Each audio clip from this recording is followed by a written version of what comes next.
The wagon lurched to a stop, and Evelyn Mercer felt the jolt travel through her spine like a final punctuation mark on everything that had brought her here. She didn't move right away. Through the gap in the canvas cover, she could see a landscape so bleak it looked like something scraped raw. Endless white, interrupted only by skeletal trees and a cabin that leaned slightly to one side, as if it had given up on standing straight years ago. "This is it," the driver said. His voice carried no particular emotion. He delivered packages with more ceremony. Evelyn climbed down without help. Her dress, the best one she owned, which wasn't saying much, caught on a nail and tore. She didn't bother fixing it. What was the point? She was standing in front of a stranger's failing ranch, about to marry a man whose face she'd seen exactly once, in a photograph so faded she wasn't entirely sure she'd recognize him. The cold hit her like a physical thing. Back in Ohio, winter meant frost on windows and extra quilts. Here, it meant something else entirely. The wind didn't just blow, it searched for weaknesses, found them, exploited them. Within seconds, her fingers went numb inside her thin gloves. "You the mail order?" A voice came from the direction of the cabin. Evelyn turned. The man walking toward her matched the photograph in the broadest sense. Tall, dark-haired, somewhere in his 30s. But the picture hadn't captured the exhaustion carved into every line of his face, or the way he moved like someone who'd forgotten what it felt like to not hurt. "Evelyn Mercer," she said, because her name was the only thing she still owned outright. "Caleb Harrow." He stopped a few feet away, studying her the way you'd study a horse at auction, assessing value, calculating risk. His expression didn't change, but she saw something flicker in his eyes. Disappointment, maybe. Or just resignation. "You're smaller than I expected," he said finally. "You're broker than I expected." The words came out before she could stop them.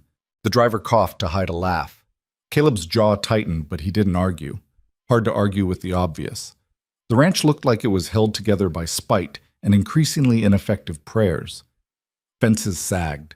The barn door hung at an angle. Even the snow looked dirty. "Driver needs paying," Caleb said. "I assumed you'd handle that." "With what?" Evelyn reached into her bag and pulled out the small cloth purse she'd hidden from her father. 3 months of washing other people's laundry, saved coin by coin. She counted out the fare and handed it over. The driver tipped his hat and left without another word, the wagon disappearing down the rutted path until even the sound of it faded into the endless white silence. Then it was just the two of them, standing in the cold like strangers at a funeral. "You should have stayed in Ohio," Caleb said. "I didn't have that option." "Everyone has options. Not daughters." She picked up her bag, everything she owned fit in one worn carpet bag, and started toward the cabin. "Are we getting married today, or do you need more time to reconsider your poor life choices?" She heard him following. "Reverend's coming tomorrow. Today you can settle in." "Settle in where exactly?" He pushed past her and opened the cabin door. The hinges screamed. Inside was worse than outside, which Evelyn hadn't thought possible. One room, dirt floor, a stove that looked like it predated statehood, furniture that might have been nice once, in some previous decade, before hard use and harder weather beat it into submission. "I'll sleep in the barn," Caleb said, "until after tomorrow." How chivalrous. Evelyn set her bag on the table, which wobbled. Everything in this place wobbled or sagged or threatened collapse. "Is there food?" "Some." "Is there firewood?" "Some." "Is there anything here in actual abundance, or should I just plan on freezing to death slowly?" Caleb leaned against the doorframe. "You always this pleasant?" "Only when I'm contemplating my terrible decisions." She started opening cupboards, taking inventory. Beans, flour, coffee, some questionable-looking salt pork, enough to survive on barely, if you didn't mind surviving miserably.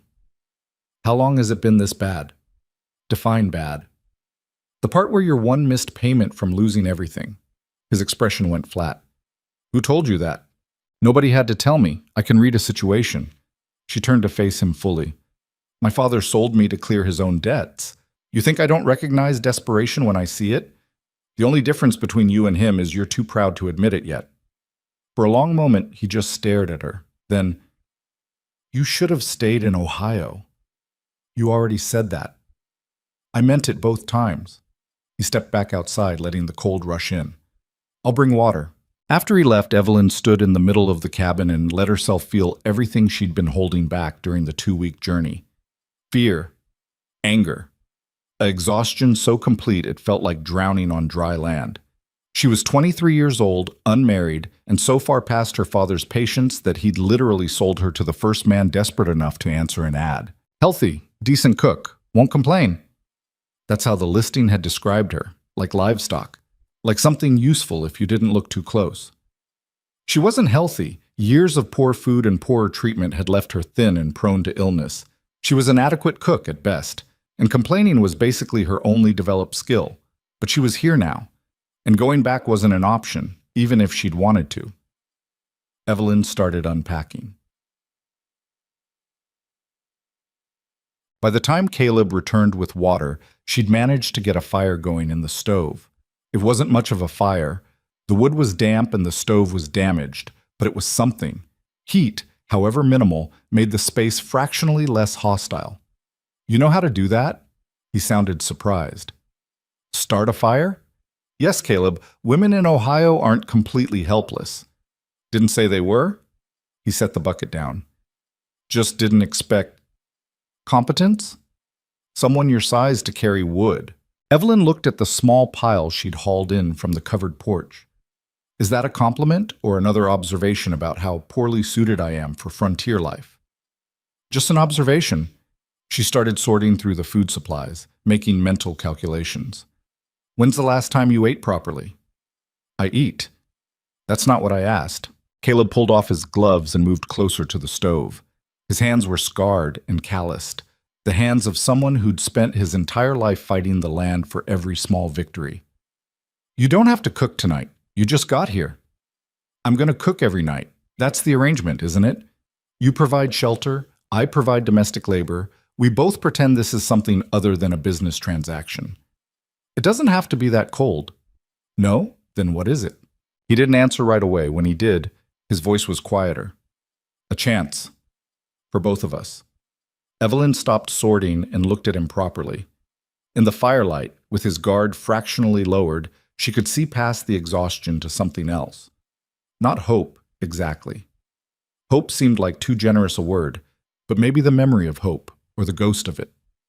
A chance at what? She asked. Not being alone. He said it simply, without drama, a statement of fact.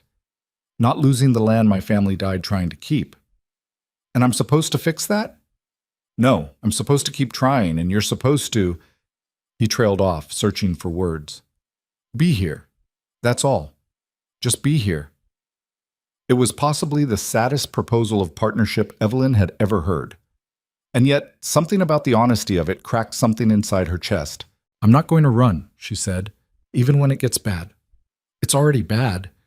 Then I'm not going to run even when it gets worse. Caleb studied her like he was trying to decide whether she meant it. Finally, he nodded once. Reverend comes at noon tomorrow. We can do this proper, or we can send him away.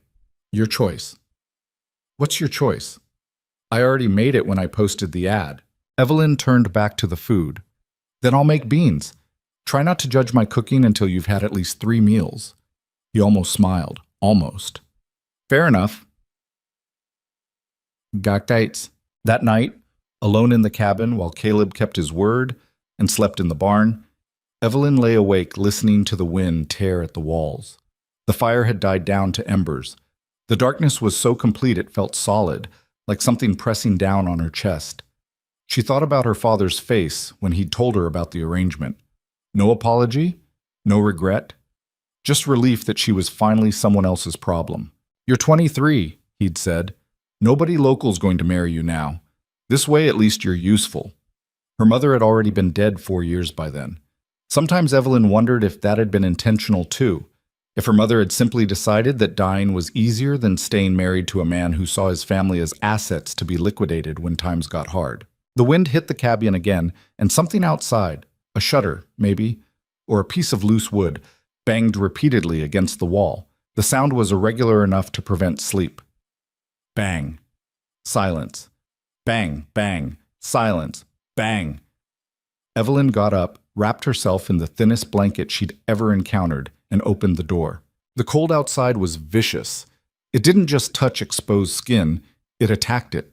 Her eyes watered immediately, but she could see the problem. A section of wood siding had come loose and was flapping in the wind. She looked toward the barn. No light. Caleb was probably asleep, and waking him seemed cruel given that he'd spent the entire day working trap lines in this same brutal weather. Evelyn found a hammer in a box near the door and went outside. The wind tried to knock her down. Actually tried, like it had intention behind it. She wedged herself against the cabin wall and hammered the loose board back into place. The nails were old and bent, and half of them missed the board entirely, but eventually she got enough of them in to hold. When she turned around, Caleb was standing there in the snow. "What are you doing?" he asked. "Fixing your cabin." "In the middle of the night?" "It was making noise." He took the hammer from her hands. "You could have called me." "You were asleep." "So were you, presumably, until the noise woke you up." "Yes, well," Evelyn's teeth were chattering so hard she could barely form words. "Now it's fixed, and we can both sleep." Caleb looked at the board, then at her, then back at the board. "Those nails won't hold past the next big wind." "Then I'll hammer them again." "You'll freeze before dawn if you keep this up." "I've been freezing since I got here. At least now I'm freezing productively." This time he definitely almost smiled. "Get back inside. I'll do it right." Evelyn didn't argue. She was cold enough that pride seemed like a luxury she couldn't afford. She went back into the cabin, fed the fire, and listened to the sound of Caleb properly securing the board. It took him maybe 5 minutes, the efficient work of someone who'd been repairing this place his entire life. When he came back in, she'd put coffee on to heat. "You don't have to," he started. "I'm making it for me. You can have some if you want, or you can go back to the barn and freeze out of stubbornness." He sat down at the table without another word. They drank coffee in silence while the wind howled outside. It wasn't good coffee. The beans were old and the water tasted like metal, but it was hot, and that counted for something. "You hammer like someone who's done it before," Caleb said eventually. "My father wasn't good at much, but he did teach me basic repairs, cheaper than hiring someone." "Practical. That's one word for it." He turned the cup in his hands. "This isn't going to be easy. The ranch, I mean. It's not just the debt. The land's hard, the weather's harder, and there are people who'd rather see me fail than succeed." "Because?" "Because I won't sell. Because my father wouldn't sell. Because this ranch sits on water rights that are worth more than everything else combined. And there's a man who's been trying to get control of them for 15 years. Evelyn felt something cold settle in her stomach that had nothing to do with the temperature. "Who?" "Gideon Voss. Owns half the territory, wants to own the other half." "And he wants this place?" "He wants the water. The land's just a bonus." "So why not sell? Take whatever he's offering and start over somewhere easier?" Caleb's expression hardened. "Because this land belonged to my father, and his father before that. Because some things matter more than easy. Because if I sell to Voss, I'm spitting on every sacrifice my family made to keep this place free." Evelyn understood that. Not agreeing necessarily, but understanding. She'd watched her father sacrifice everything else, dignity, family, basic decency, trying to hold on to a farm that wasn't worth the effort. Pride made people do destructive things. "And marrying me helps how?" she asked. "Makes me look stable. Like I'm planning long term. Banks are more likely to extend credit to a married man. So I'm collateral. Your partnership, there's a difference." "Not much of one." Caleb met her eyes across the table. "I'm not your father. I won't trade you away when things get hard. That's not who I am." "Everyone says that until the bills come due." "Then I guess you'll find out what kind of man I am." They finished the coffee. Caleb went back to the barn. Evelyn lay awake until dawn, listening to the wind and wondering what kind of man she'd just agreed to marry. The Reverend arrived at noon, exactly as promised. He was an old man with a face like weathered leather and eyes that had seen every possible variation of human misery. "Caleb," he said by way of greeting.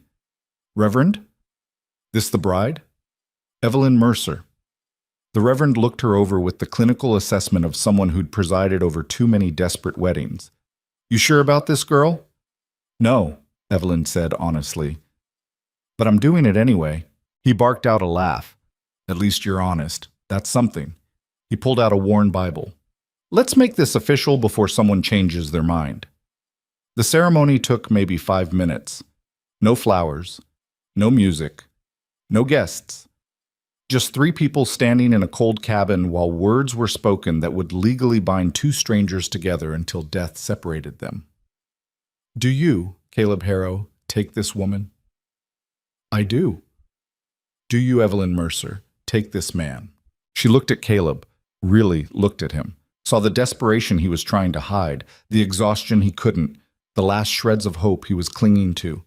She saw a man one bad season away from losing everything. She saw herself. I do. Then by the authority vested in me, I pronounce you married. Kiss her if you want, or don't. Makes no difference to the law. Caleb looked at Evelyn. She looked back. Neither of them moved. Right, the Reverend said. I'll just mark this in the book then.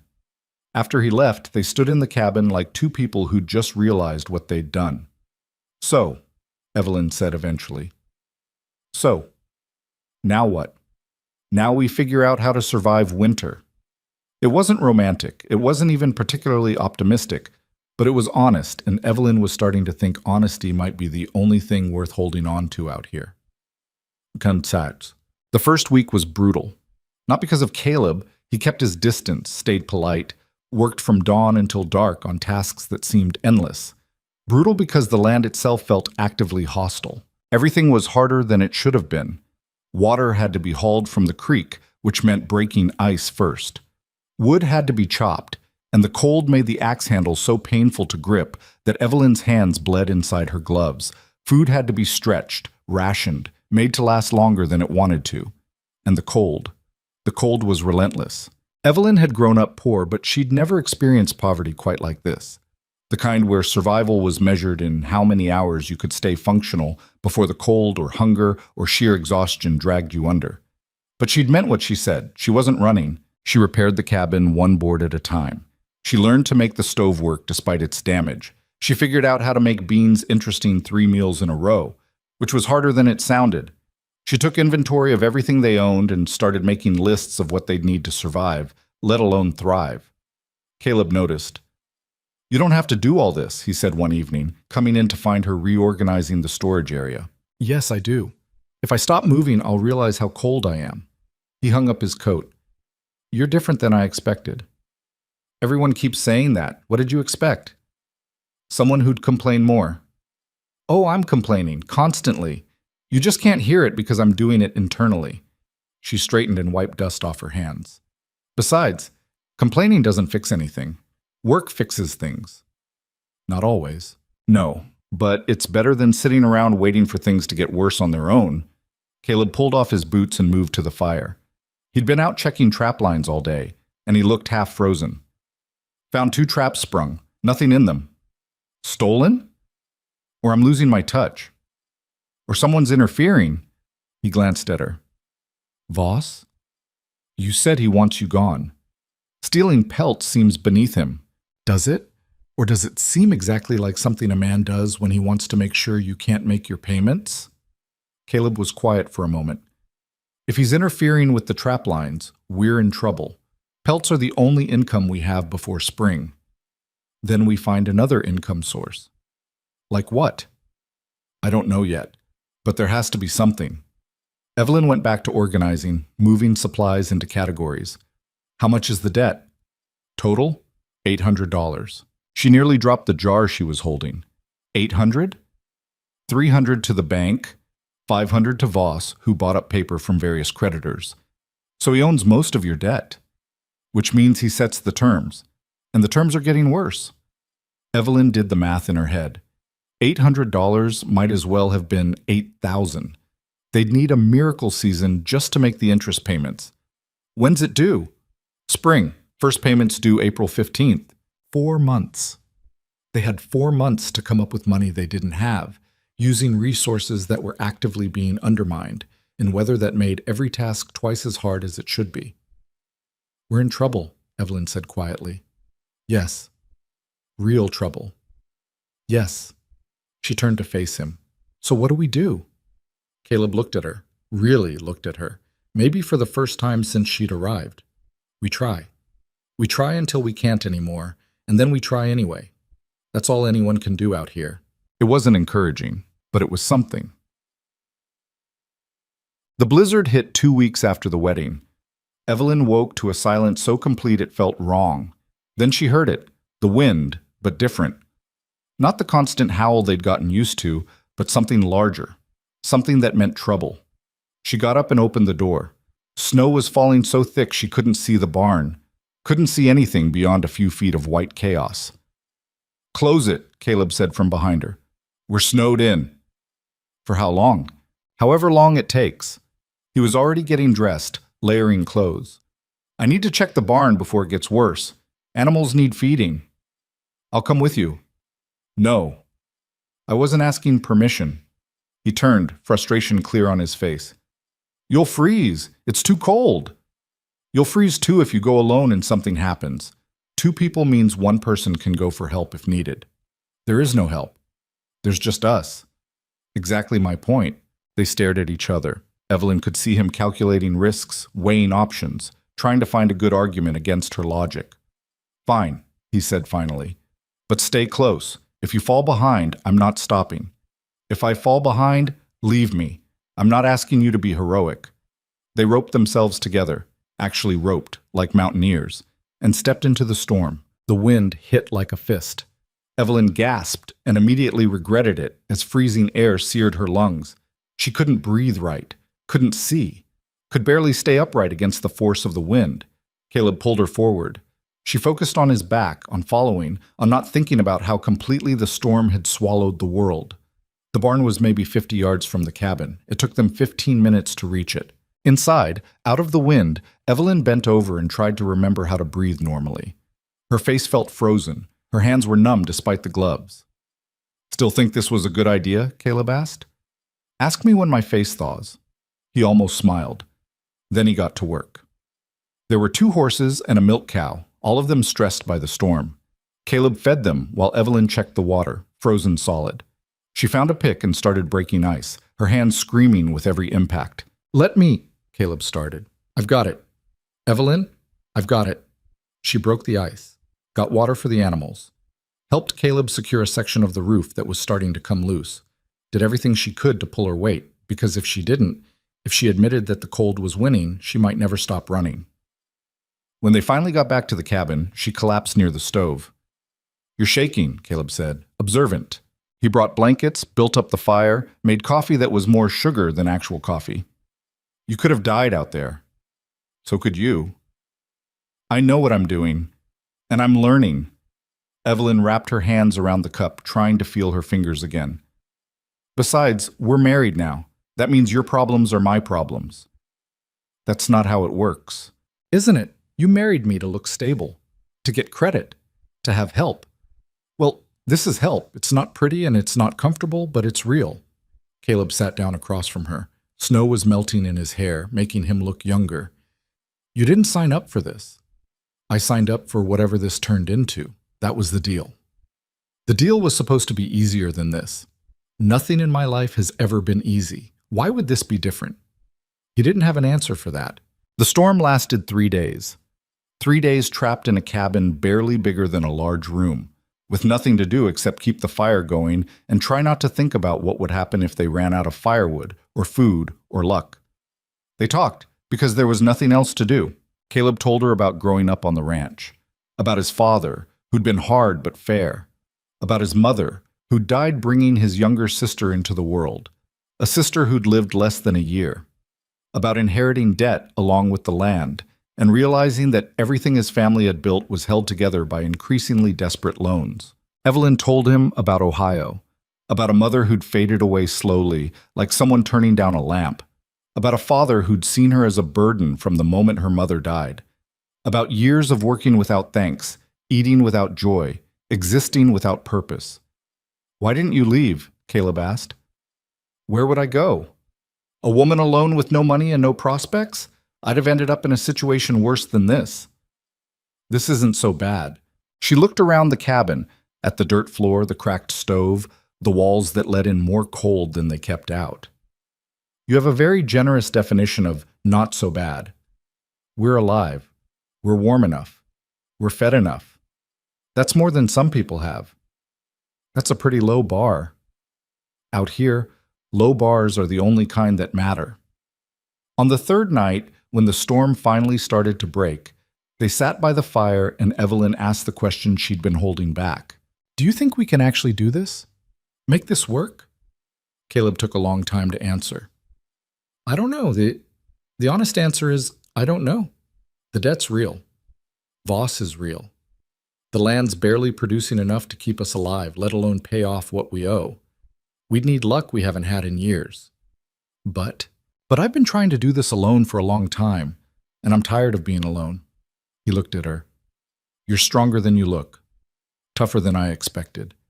If anyone can help me figure this out, maybe it's you. It wasn't a declaration of love, wasn't even a promise, but it was honest, and honesty was the only currency that mattered out here. Then we'll figure it out, Evelyn said. Together. Together, he agreed. Outside, the storm was dying. Inside, for the first time since arriving, Evelyn felt something other than fear. She felt possibility. More sunk. 2 days after the storm cleared, while they were digging out the paths between the cabin and barn, a rider appeared. Not Voss himself. Evelyn would learn later that Gideon Voss didn't do his own dirty work. This was a man named Pike, who worked as Voss's foreman, enforcer, and general reminder that resistance was expensive. Harrow, Pike said from horseback. He didn't dismount, didn't acknowledge Evelyn at all. Pike, Mr. Voss wanted me to check on you. Storm like that, he was concerned about his investment. How thoughtful. He also wanted me to remind you about the spring payment. April 15th, $300. I'm aware of the date. Are you aware of the consequences if you miss it? Because Mr. Voss wants to make sure we understand each other. Caleb's jaw tightened. We understand each other fine. Pike smiled. It wasn't a friendly expression. Do we? Because from where I'm sitting, you're one bad month from losing everything. And Mr. Voss, he's a patient man, but his patience has limits. Tell Voss I'll have his money. Will you? Because I've been by your trap lines. Hasn't been much activity there lately. So it was Voss. Interfering, undermining, making sure Caleb failed. That's illegal, Evelyn said. Pike finally looked at her. You must be the new wife. Mail order, wasn't it? Desperate times. Careful, Caleb said quietly. Just making conversation. Pike's smile widened. Pretty thing like her, must be hard keeping her fed through winter, especially when the money runs out. Evelyn stepped forward before Caleb could stop her. I've survived harder things than winter, and I've dealt with bigger bullies than you. Pike's expression darkened. That right? That's right. So you can ride back to your boss and tell him we're not scared. Tell him we'll make the payment, and tell him if I catch anyone near our trap lines again, they're going to regret it. You threatening me? I'm making a promise. For a moment, nobody moved. Then Pike laughed, a sharp, ugly sound. You've got spirit. Won't help when Voss takes this place, but it's entertaining. He turned his horse. April 15th, Harrow. Don't make us come collect. After he rode away, Caleb turned to Evelyn. That was stupid. Probably. He'll tell Voss. Make things worse. Things are already worse. At least now they know we're not just going to roll over. We're supposed to be keeping our heads down. Your way wasn't working. Caleb opened his mouth to argue, then closed it. Because she was right. Keeping his head down, being polite, hoping Voss would show mercy, none of it had worked. The debt kept growing. The trap lines kept failing. The ranch kept dying by inches. You're going to get us killed, he said finally. Maybe. Or maybe I'm going to help us survive. Evelyn picked up the shovel she'd dropped. Either way, I'm done being scared. I was scared my whole life in Ohio. I'm not doing it here. She went back to digging. After a moment, Caleb joined her. They worked in silence until the paths were clear. And if Evelyn noticed that Caleb kept glancing toward where Pike had disappeared, she didn't mention it. She'd meant what she said. She was done being scared. Now she just had to figure out how to turn defiance into survival. That was going to be the hard part. The confrontation with Pike changed something between them. Not trust exactly, that would take longer, but a kind of mutual recognition.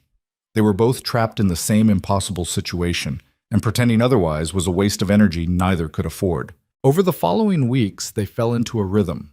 Caleb worked the trap lines, what was left of them, and Evelyn turned her attention to everything else: the cabin, the supplies, the thousand small repairs that added up to the difference between surviving and not. She learned quickly that nothing on the frontier came easy.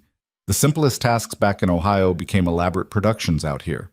Washing clothes meant hauling water, heating it over a fire that never got hot enough, scrubbing until her knuckles bled, then hanging everything to freeze dry in air so cold it hurt to breathe.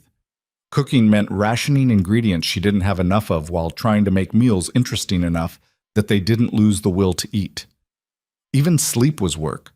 The cabin was so poorly insulated that she'd wake multiple times each night to feed the fire, because letting it die meant waking to temperatures that could actually kill them. But she didn't complain, not out loud anyway. "You're limping," Caleb said one morning, watching her carry water from the creek. "I'm fine." "That's not what I asked." Evelyn set the bucket down harder than necessary. "I slipped on the ice yesterday. Twisted my ankle. It'll heal." "You should have said something." "Why? So you could do it instead? You're already doing everything else." "That's not—" He stopped, visibly searching for the right words. "You don't have to prove anything." "Don't I?" "You married a stranger who showed up looking half dead. Every day I don't collapse is me proving I'm not the burden you probably think I am." Caleb's expression shifted, something between frustration and something else she couldn't quite name. "I don't think you're a burden. You did when I got off that wagon." "I thought you looked tired. There's a difference." "Is there?" He moved closer, took the bucket from her hands despite her protest. "Yes. Being tired means you've been working. Being a burden means you quit. You haven't quit." It wasn't poetry, wasn't even particularly romantic. But coming from Caleb Harrow, a man who seemed to measure worth exclusively in endurance, it felt like the closest thing to a compliment she'd received since arriving. "My ankle's fine," she said quietly. "Wrap it anyway. We can't afford for you to make it worse." He carried the water inside, and Evelyn followed, trying not to let him see how much the ankle actually hurt. That afternoon, while Caleb was checking the southern trap lines, a woman appeared at the cabin. She was older, maybe 50, with gray hair pulled back severely and a face that suggested she'd forgotten how to smile sometime around the previous decade. "You're the new Mrs. Harrow," the woman said. It wasn't a question. "Evelyn, Margaret Holloway. I run the general store in town." She looked past Evelyn into the cabin, assessing with the quick efficiency of someone used to evaluating other people's financial situations. "Heard you married Caleb. Wanted to see for myself." "Here I am." Margaret stepped inside without invitation. "Smaller than I expected. City girl?" "Ohio. Same thing out here." She continued her inspection, touching things, moving things, making judgments. "Place looks better than last time I saw it. Cleaner." "Thank you?" "Wasn't a compliment, just an observation." Margaret turned to face her fully. "You know what you got yourself into?" "I'm learning." "Caleb's a good man. Stubborn as hell, but good. His father was the same way. Would rather die than admit defeat. That stubbornness killed him, eventually." Evelyn felt something cold settle in her stomach. "How?" "Worked himself to death trying to save this place. Hart gave out 3 winters back. Caleb found him frozen in the barn." Margaret said it matter-of-factly, like she was describing weather. "That's when Voss started circling. Knew Caleb couldn't handle the debt alone. But he tried anyway." "Course he did. Pride's a hell of a drug." Margaret moved to the window, looked out at the frozen landscape. "You seem tougher than the last girl." "There was another girl?" 2 years ago. Mail order, like you. Pretty thing, completely useless. Lasted 6 weeks before her family sent money for a ticket back east. Caleb paid for the annulment himself, which he couldn't afford but did anyway because that's the kind of stupid honorable he is." Evelyn absorbed this information. He didn't mention that. "Why would he? It's embarrassing." Margaret turned back. "Point is, you're not the first woman to think she could handle frontier life. You're just the first one who hasn't run yet. Question is whether you'll last longer than 6 weeks." "I will." "You sound sure." "I don't have anywhere else to go." Tends to make a person committed. Margaret studied her with eyes that had seen too much to be impressed easily. "That's either the saddest thing I've heard this week or the smartest. Haven't decided which." She moved toward the door. I came to tell you there's a gathering next week. Quilting circle, technically, but it's really just an excuse for the ranch wives to complain about their husbands and share gossip. I don't quilt. Neither do half the women there. Come anyway. You need to know who your neighbors are, and they need to know you're not going to fall apart the first time things get hard. Things are already hard. Then you'll fit right in. Margaret pulled her coat tighter. Thursday afternoon, Holloway Place, 5 miles west. Don't bring anything except yourself and a tolerance for judgment. After she left, Evelyn stood in the cabin and tried to process what she'd just learned. Caleb had been married before. Or almost married. And the woman had left because the life was too hard. She understood the impulse. Every morning she woke up and had to actively choose to stay, to keep trying, to not just give up and find some way back to Ohio, even though Ohio had nothing for her except more of the same poverty and powerlessness she'd been trying to escape. When Caleb came back that evening, she was making supper. More beans, this time with the last of the questionable salt pork cut into pieces so small they were more suggestion than substance. Margaret Holloway stopped by, Evelyn said. Caleb's expression went carefully neutral. What did she want? To inspect me mostly. See if I'm going to last longer than your previous attempt at marriage. He set down his gear slowly. She told you about Sarah. She mentioned there was a girl, didn't give details. There aren't many details to give. I posted an ad. She answered. She arrived, took one look at the place, and spent 6 weeks crying about how hard everything was. His voice was flat, emotionless. Then her family bought her a ticket home, and I paid a lawyer to make the marriage go away. Must have been expensive. It was. Worth it? She was miserable. I was miserable. Yeah, it was worth it. He moved to wash his hands in the basin. Margaret tell you anything else? That your father died trying to save this place. That Voss has been waiting for you to fail ever since. Also true. Evelyn stirred the beans, watching them bubble. You could have mentioned the previous marriage. Why? It didn't work. This one might not either. Didn't seem relevant. It's relevant because now I know what I'm competing against. He turned to look at her. You're not competing against anything. Aren't I? You married someone before. She couldn't handle it. Now you're stuck with me, wondering if I'm going to break the same way. You're nothing like Sarah. How do you know? Because Sarah spent 6 weeks crying and you've spent 6 weeks fixing things. He said it simply, like it was obvious. You're still here. That's more than she managed. It shouldn't have felt like praise. It was barely above the absolute minimum requirement for continued existence, but somehow it did. Margaret invited me to a quilting circle, Evelyn said. Thursday. You should go. I don't know these people. That's why you should go. You'll need friends out here. I don't need friends. I need to make sure we don't freeze or starve. Caleb pulled out a chair and sat down heavily. Evelyn, go to the gathering. Meet the other wives. Learn what you can from them. That's as important as anything else. Why? Because surviving out here isn't just about work. It's about knowing who'll help you when things get bad and who won't. He looked at her seriously. We can't do this alone. My father tried, and it killed him. I'm trying, and it's killing me. We need people. Evelyn ladled beans into bowls. And if these people decide I'm not worth helping, then we'll know where we stand. Thursday came too quickly. Evelyn borrowed Caleb's horse. They only had the two, and he needed the other for trap lines, and rode west toward the Holloway place. The 5 miles felt like 50. The cold was relentless, and by the time she arrived, her face was so numb she couldn't feel her own features. The Holloway house was bigger than Caleb's cabin, but not by much. Smoke rose from the chimney, and she could hear voices inside, women's voices layered over each other in conversation.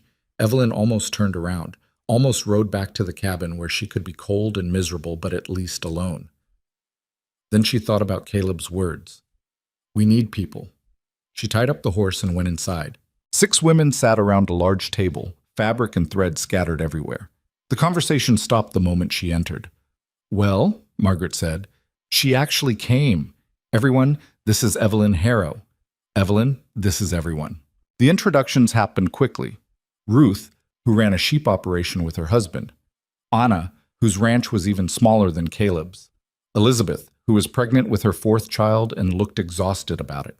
Clara and Jane, sisters who'd married brothers and spent most of their time arguing with each other.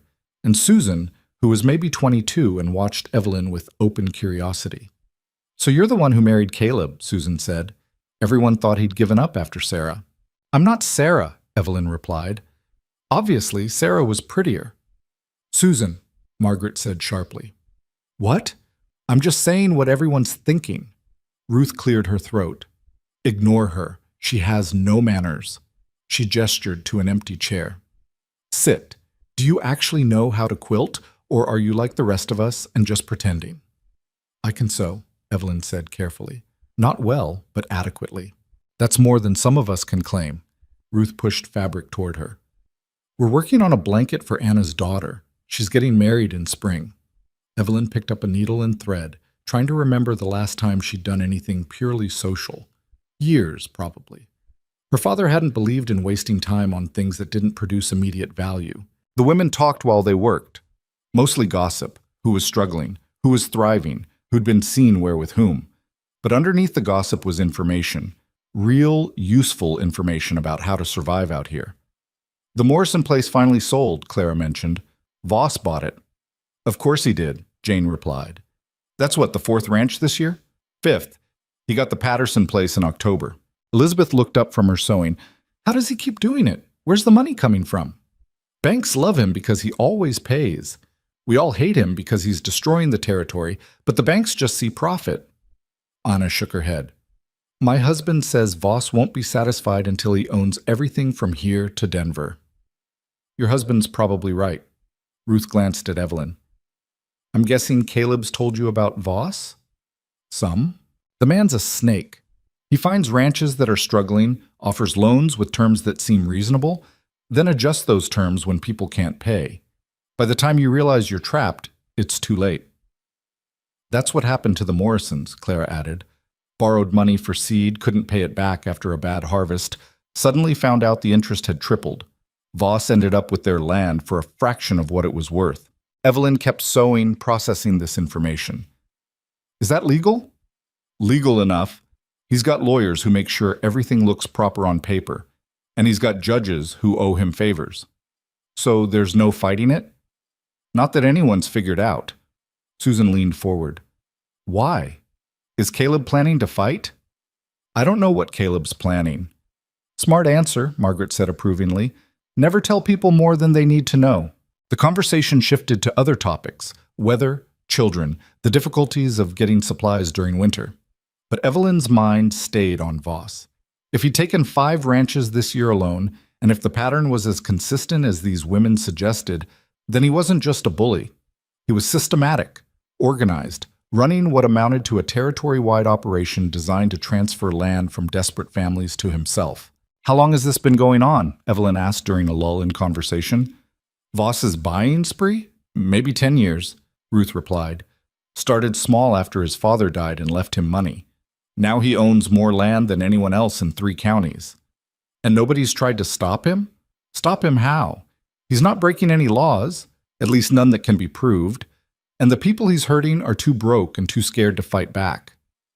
So he just wins." Ruth met her eyes. "So far, yes. He just wins." They sewed in silence for a while after that. Evelyn's hands moved automatically, stitching pieces of fabric together while her mind worked through the problem. Voss wasn't unbeatable. Nobody was. But he'd built a system designed to make fighting back nearly impossible. Money, lawyers, judges, fear. A perfect trap. "How much does Caleb owe him?" Susan asked suddenly. "Susan," Margaret snapped. "That's inappropriate. Everyone already knows anyway. Might as well ask directly." "I don't know the exact amount," Evelyn said carefully, which was true. She knew the total debt, but not how it was distributed between Voss and the bank. "Enough to be in trouble," Anna said quietly. "I've seen Pike riding past your place. He doesn't visit unless Voss is getting impatient." "When's the next payment due?" Claire asked. "April." The women exchanged looks. "That's not much time," Ruth said carefully. "No, it's not." "What are you going to do?" Evelyn looked up from her sewing. "Whatever it takes." Susan laughed. "That's not a plan. It's the only plan I've got." When the gathering ended and Evelyn rode back toward the cabin, the sun was already setting. The cold felt worse somehow, sharper, now that she knew how many other families were fighting the same battle. How many had already lost? Caleb was outside chopping wood when she arrived. "How was it?" he asked. "Informative." She dismounted, her hands so cold she fumbled with the reins. "They all know about our debt. They all know about Voss, and they all assume we're going to lose. Probably because we are." That's a depressing attitude. It's a realistic one. He sank the axe into the chopping block and straightened. "What did they tell you?" "That Voss has been doing this for years, that he's got a system, that nobody's been able to fight back successfully. And I'm trying to figure out if that's because fighting back is impossible or because nobody's tried hard enough." Caleb picked up an armload of wood. "Those are the same thing." "No, they're not. One's a fact, the other's a choice." He looked at her for a long moment. "What are you thinking?" "I'm thinking that if Voss has been doing this for 10 years, there's a pattern. Patterns can be studied. And if you study something long enough, you find weaknesses. He doesn't have weaknesses, he has lawyers and money. Everyone has weaknesses." Evelyn followed him inside, her mind already working through possibilities. "We just have to find his." Over the following weeks, Evelyn became obsessive. Every time she went into town, which wasn't often because trips cost time and money they didn't have, she listened, talked to people, asked careful questions about Voss and his operations. She learned that he owned the largest ranch in the territory, plus a controlling interest in the bank, plus shares in various businesses. That he employed maybe 30 men, most of them loyal because he paid well. That he lived in a house that people called the mansion, even though it was really just a large farmhouse with delusions of grandeur. She also learned that people were terrified of him. Not because he was violent, he wasn't, at least not directly, but because he had the power to destroy lives with paperwork. A signature here, a contract there, and suddenly you owed money you couldn't pay. "You're asking a lot of questions about Voss," Caleb said one evening. "I'm gathering information." "Why?" "Because we're fighting him. I want to know who we're fighting." "We're not fighting him. We're trying to survive him. There's a difference." Evelyn slammed the book she was reading, an old account ledger she'd found in a trunk. "How is that different? We pay him, or he takes everything. That's a fight." "It's a fight we can't win." "Not with that attitude." Caleb stood up, frustration clear on his face. "What do you want me to say? That we'll magically find the money? That Voss will suddenly develop a conscience? This isn't a story, Evelyn. It's real life, and in real life, men like Voss win. Men like Voss win because people like us give up before trying." "I've been trying for 3 years." "You've been surviving. That's not the same as fighting." They stared at each other across the cabin. Outside, wind howled. Inside, the fire crackled. Everything else was silence. "What do you want from me?" Caleb asked quietly. "I want you to believe we can win." "I can't." "Why not?" "Because I've lost too many times." He sat back down, suddenly looking years older. "I watched my father work himself to death trying to keep this place. I've spent 3 years bleeding money and hope. I married you because I was desperate and out of options. I can't believe we'll win because every piece of evidence suggests we won't." Evelyn moved closer, crouched down so she could meet his eyes. "Then believe I'll believe for both of us. Because I'm not giving up. Not on the ranch, not on you, and definitely not to some land baron who thinks fear is a business strategy." "You're going to get hurt." "I'm already hurt. I've been hurt my whole life. At least here I'm hurt fighting for something that matters." Caleb reached out, hesitated, then put his hand on her shoulder. It was the first time he'd touched her intentionally since the wedding. "You're either the bravest person I've ever met or the most foolish. Can't I be both?" He almost smiled. "Yeah, I guess you can."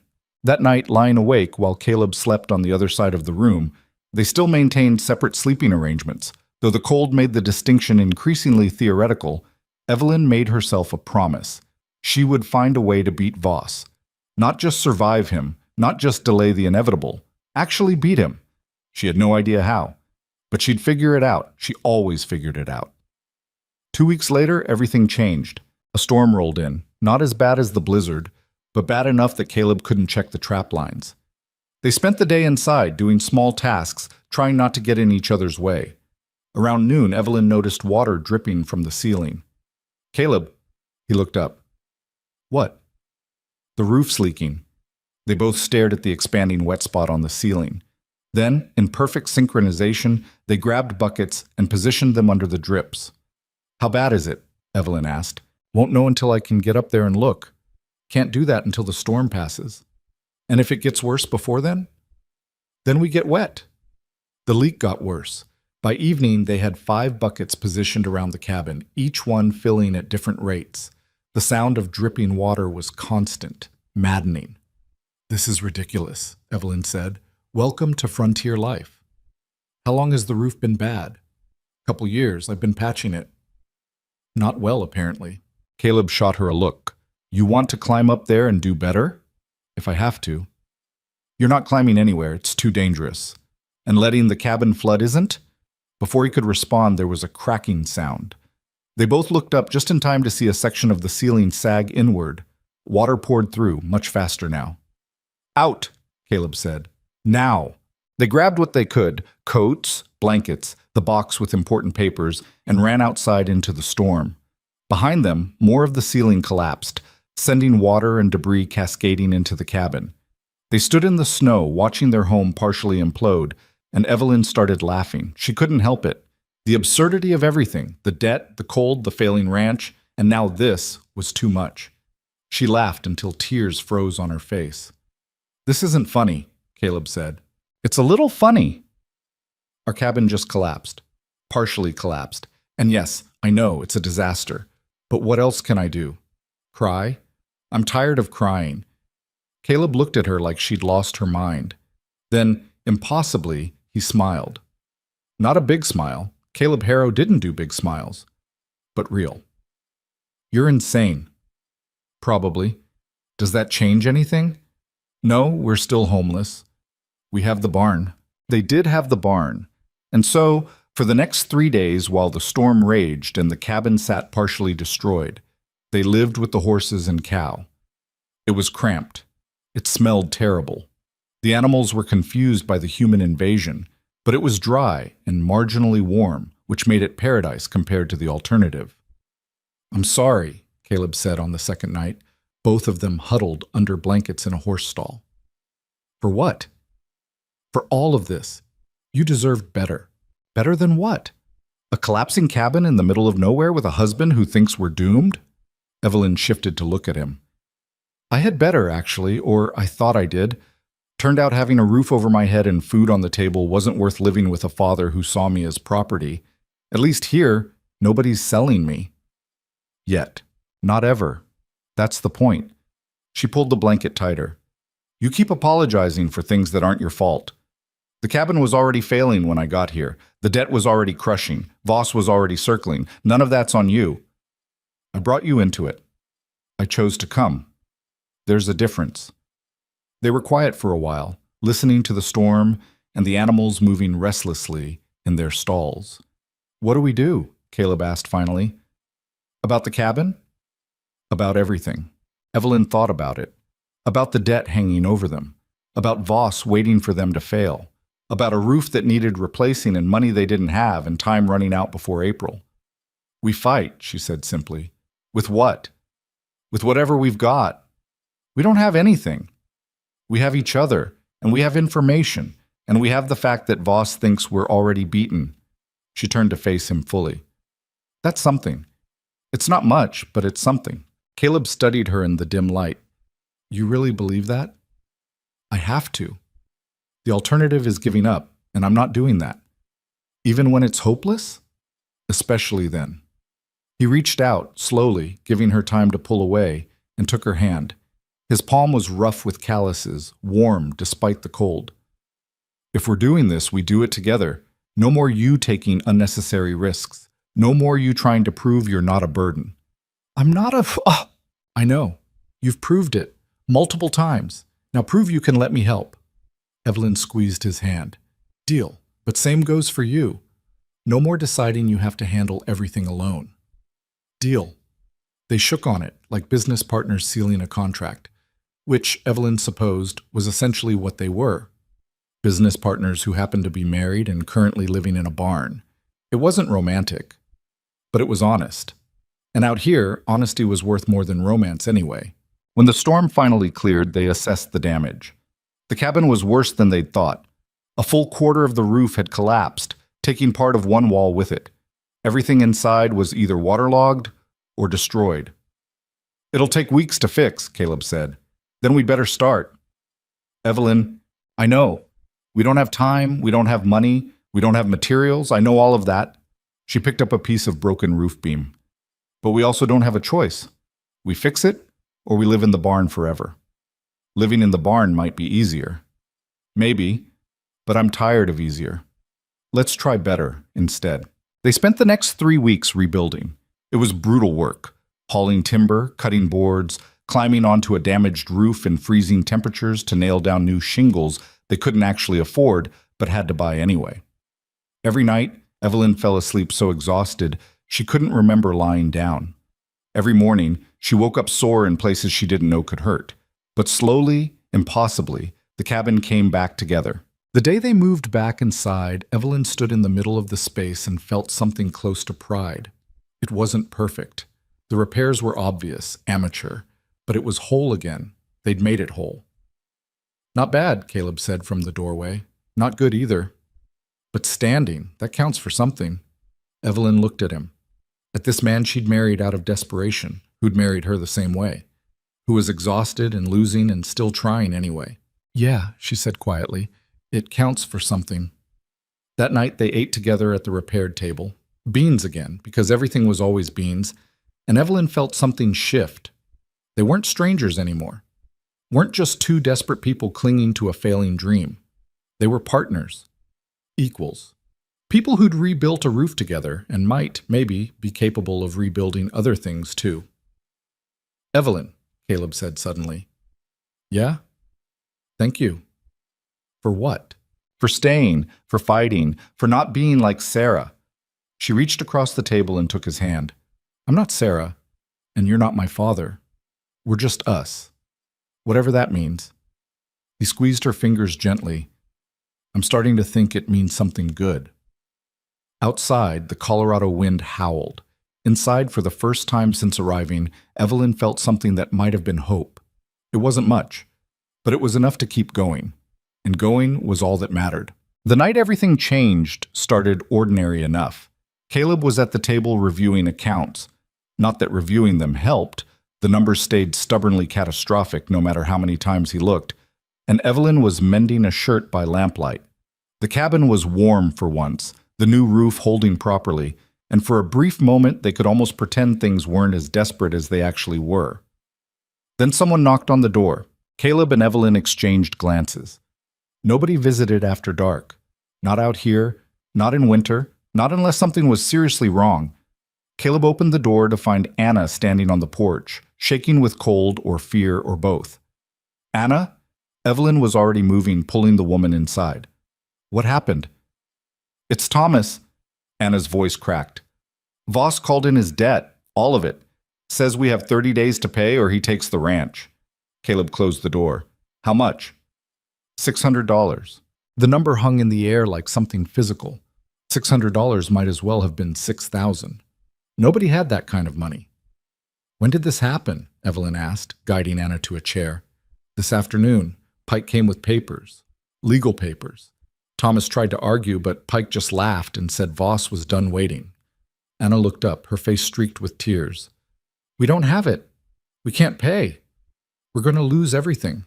Evelyn glanced at Caleb, saw her own thoughts reflected in his expression. If Voss was calling in Anna's debt now, theirs would be next. April was still months away, but Voss didn't play by his own rules when it suited him. "Did Pike say why now?" Caleb asked carefully. "He said Voss is consolidating his holdings, that it's just business." Anna's hand shook as she accepted the cup of coffee Evelyn pressed into them. "But Thomas thinks it's because we spoke against Voss at the town meeting last month, about how he's manipulating contracts." "That's illegal," Evelyn said, calling in debt early as retaliation. "Only if you can prove it. And how do you prove intent?" Anna drank the coffee like it was medicine. "We're finished. Thomas is talking about just walking away, leaving before Voss can take it legally. Where would you go? Evelyn asked. I don't know. Denver, maybe. Find work. Start over. She said it without conviction, like someone describing a plan they knew wouldn't work. After Anna left, heading back into the freezing night because Thomas was alone with the children, Evelyn and Caleb sat in silence. We're next, Evelyn said finally. Probably. So what do we do? Caleb pushed the account book away. Same thing Anna's doing. Try to find money that doesn't exist. Fail. Lose everything. That's not a plan. It's reality. Evelyn stood up and started pacing. The cabin was small enough that pacing meant 3 steps in each direction, but she needed to move. There has to be something, some way to fight this. There isn't. Voss has lawyers, he has judges, he has every advantage. Except one. What's that? He thinks he's untouchable. Evelyn stopped pacing and looked at Caleb. Men who think they're untouchable get careless, and careless men make mistakes. What kind of mistakes? I don't know yet, but I'm going to find out. Over the next week, Evelyn became relentless. She attended every gathering, every town meeting, every casual conversation where Voss's name might come up. She listened to the ranch wives complain about debt. She watched Pike ride through town with the arrogance of someone who knew he was protected. She started mapping out Voss's empire in her head, who owed him money, who worked for him, where the weak points might be. You're obsessing, Caleb said one night. I'm planning. It looks like obsessing. Call it whatever you want. I'm not sitting around waiting for Voss to destroy us. She'd started keeping notes in the margins of an old ledger, names, dates, amounts. The Morrisons lost their ranch in October. Debt called in early after they complained to the territorial governor. The Patterson place went in September, similar circumstances. Before that, the Chen family, the Williamses, the Kowalskis. Every time someone spoke up or resisted, Voss tightened the noose. It's a pattern, Evelyn said, showing Caleb her notes. Look, every family that tried to fight back had their debt called in early. Every family that stayed quiet got extensions. So the lesson is stay quiet. The lesson is that Voss is using debt as a weapon. And if we can prove that, show that he's deliberately manipulating contracts for revenge, then maybe we can fight him legally. Prove it how? Nobody's going to testify against him. They're too scared. Then we find evidence, documents, records, something concrete. Caleb looked at her like she'd suggested they fly to the moon. You want to break into Voss's house and steal papers? I want to find something that proves what he's doing. Whether that requires breaking into his house is a detail we can figure out later. That's not a detail. That's a crime. So is what he's doing. He's just doing it legally. They argued about it for days. Caleb insisted it was too dangerous. Evelyn insisted doing nothing was more dangerous. They went in circles until finally Caleb threw up his hands and said, Fine, you want to investigate Voss? Start by talking to people who've worked for him. So she did. The first person she approached was a man named Jacob, who'd worked on Voss's ranch for 2 years before getting fired. She found him at the general store, buying tobacco with money he clearly didn't have much of. You're Harrow's new wife, he said when she introduced herself. Evelyn. Heard you've been asking about Voss. I'm curious about the man who owns half the territory. Jacob laughed, but there was no humor in it. Curious? That's a polite way to put it. He glanced around to make sure nobody was listening. What do you want to know? What's he like? As a boss? Fair, if you do what you're told. Generous, even. But cross him? Jacob shook his head. I saw him ruin a man for stealing a chicken. Not fire him, ruin him. Made sure he couldn't get work anywhere in 3 counties. How? Letters. Voss wrote to every rancher, every business, told them the man was a thief. Didn't matter that the chicken was payment for wages Voss hadn't paid. The lie spread faster than the truth. Evelyn filed this information away. Does he keep records of the ranches he's acquired? Of course he does. A man like that keeps records of everything. Has a whole office in his house, locked up tight. You've seen it? Once. Delivered papers for Pike, rooms full of filing cabinets, ledgers, contracts, everything organized like a bank. Jacob studied her. Why are you asking? Because I think he's breaking the law, and I want to prove it. Then you're stupider than you look. Nobody proves anything against Voss. He's too careful. Everyone makes mistakes. Not him. And even if he did, who'd believe you? You're nobody. He's Gideon Voss. After Jacob left, Evelyn stood in the general store and felt the weight of what she was considering. Breaking into Voss's house wasn't just dangerous, it was potentially suicidal. If they got caught, Voss wouldn't just call in their debt. He'd destroy them completely. But doing nothing meant losing anyway. That night, she told Caleb what she'd learned. An office full of records, she said. That's what we need. And how exactly do you propose we get into Voss's locked office inside his guarded house? I don't know yet, but there's got to be a way. There isn't. There's always a way. Caleb slammed his hand on the table, making the lamp jump. Stop. Just stop. You can't fix this by being brave or clever or stubborn. Some things can't be fixed. I don't believe that. Then you're lying to yourself. They stared at each other across the table. Outside, wind battered the cabin. Inside, the silence was thick enough to cut. I'm scared, Evelyn said finally. I'm terrified, actually, but I'm more scared of giving up, of letting Voss win without even trying. Because if we do that, if we just accept this, then what was the point of any of it? The wedding, the roof, the rebuilding? Why bother if we're just going to surrender? Caleb's expression softened slightly. I'm trying to keep you alive. I don't want to be alive if it means being powerless. That's easy to say now. No, it's not. It's the hardest thing I've ever said. Evelyn moved closer. But it's true. I spent 23 years being powerless, being someone things happened to instead of someone who made things happen. I'm not doing that anymore. Even if it gets you killed? Even then. For a long moment, Caleb said nothing. Then he stood, walked to the window, looked out at the darkness. If we do this, and I'm not saying we should, but if we do, we plan it properly. We don't rush in like fools. Agreed. And if it goes wrong, you run. You don't try to save me, you don't try to be heroic. You run and you save yourself. I'm not agreeing to that. Then I'm not agreeing to help. Evelyn wanted to argue, wanted to insist they'd protect each other, but she could see from Caleb's expression that this wasn't negotiable. Fine, she lied. If it goes wrong, I'll run. He didn't believe her, she could tell, but he nodded anyway because they both needed to pretend the plan was reasonable. They spent the next 2 weeks gathering information. Evelyn talked to everyone who'd ever worked for Voss or done business with him. She learned that Voss hosted a monthly card game for the wealthy ranchers and businessmen in the territory, that his household staff consisted of a cook, a housekeeper, and 2 men who served as guards, that he kept late hours in his office, often working until midnight.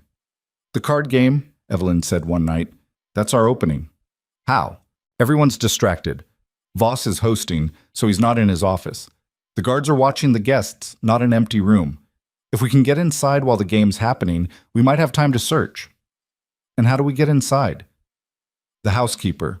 Her name's Martha. I met her at the quilting circle. She comes sometimes because Margaret's her sister. She hates Voss. Says he treats his staff like servants instead of people. Caleb raised an eyebrow. You want to recruit Voss's housekeeper into a burglary? I want to ask if she'd be willing to leave a door unlocked. That's all. We do the rest. That's not all. That's conspiracy. Only if we get caught.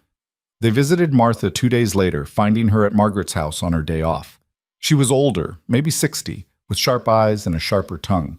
I know why you're here, she said before they could explain. Margaret told me you've been asking about Voss. We need your help, Evelyn said simply, to break into his house, to access information that proves he's breaking the law. Martha stirred her tea slowly. Why should I help you? Because he's destroying families. Because what he's doing is wrong. Because someone needs to stop him. And you think you're that someone? A girl who's been here 4 months and a rancher 1 payment from losing everything? Yes. Martha studied her for a long moment. Then she laughed, sharp and bitter. You've got courage. Stupid courage, but courage. She set down her tea. I can leave the back door unlocked during the next card game. That's this Thursday. But that's all I'm doing. You get caught? I never heard of this conversation. Understood. And if Voss finds out I helped you, I'll deny everything. We'd expect nothing less. Martha stood up. Thursday, 10 o'clock. Door will be unlocked for exactly 1 hour. After that, you're on your own. After they left, Caleb turned to Evelyn.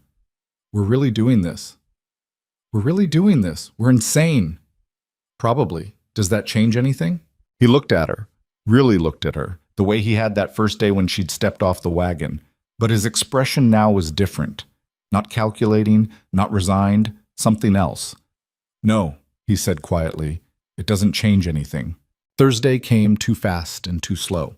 Evelyn spent the day preparing. Dark clothes, a bag for carrying papers, a story ready in case they got caught. The story was thin at best. They'd gotten lost riding home from town, saw the house, stopped to ask for directions. Nobody would believe it, but having something prepared felt better than nothing. Caleb checked and rechecked the route. Voss's house was 5 miles from their ranch, through terrain that was unforgiving even in daylight. At night, in February, it would be brutal. We could still back out, he said as the sun started to set. We could, but we're not going to. No. They left at 9, riding slowly to avoid attention. The night was clear. No storm, just crushing cold and a moon bright enough to cast shadows. Evelyn's heart hammered so hard she thought it might crack a rib. They tied the horses a 1/4 mile from Voss's house and covered the rest on foot. The mansion, everyone called it that, even though it was just a large ranch house, sat on a hill, lights blazing from the windows. They could hear voices inside, laughter, the sounds of men enjoying themselves. Back door, Caleb whispered. They circled around, staying low, using shadows. Every snapped twig sounded like a gunshot. Every breath seemed too loud. The back door was unlocked, exactly as promised. Inside was a kitchen, dark and empty. Beyond that, a hallway. Voices came from the front of the house, the card game, probably in the parlor. Evelyn could make out individual words if she concentrated. Someone was winning. Someone else was complaining about the cold. Office is upstairs, Caleb breathed, barely audible. Second door on the right. They climbed the stairs one at a time, testing each step before putting weight on it. The wood creaked anyway. Evelyn was sure someone would hear, would come investigating, would find them. Nobody came. The office door was closed but not locked. Inside, exactly as Jacob had described, were filing cabinets and ledgers and stacks of papers organized with obsessive precision. By moonlight through the window, Evelyn could see labels on the cabinets, properties acquired, outstanding debts, legal contracts. Start with debts, she whispered. They worked quickly, pulling files, scanning for anything useful. Most of it was standard, loan agreements, payment schedules, nothing obviously illegal. But then Evelyn found a ledger marked private accounts, and when she opened it, her hands started shaking. Inside were notes in Voss's own handwriting, names of families, dates of complaints or resistance. And next to each name, notations: accelerate repayment timeline, increase interest, call full debt. It was exactly what she'd suspected, proof that Voss was using debt as a weapon, punishing anyone who opposed him. Caleb, she whispered, look at this. He moved beside her, read over her shoulder. This is it. This proves everything. We need to take it. If he notices it's missing, then he'll know someone broke in, and he'll be furious, and it won't matter because we'll have proof of what he's doing. Evelyn grabbed the ledger and several related files. This changes everything. They were almost to the door when they heard footsteps on the stairs. Evelyn froze. Caleb grabbed her arm, pulled her toward the window, but there was nowhere to go. They were on the second floor, and jumping meant broken bones at minimum. The footsteps got closer. Closet, Caleb breathed, and they dove inside just as the office door opened. Through a crack in the closet door, Evelyn could see Pike enter the room. He was carrying a bottle of whiskey and 2 glasses, humming tunelessly. He set them on the desk, then left without looking around. They waited. Counted to 100, then 200. We need to leave now, Caleb whispered. Before Voss comes up. They slipped out of the closet, out of the office, down the hallway. The stairs seemed impossibly long. Every step was agony. Every second Evelyn expected to hear shouting, to be caught. They reached the kitchen. The back door was right there, 10 feet away. Then the door to the parlor opened and Voss walked into the hallway. Evelyn's breath stopped. She could see him clearly, tall, gray-haired, expensive suit.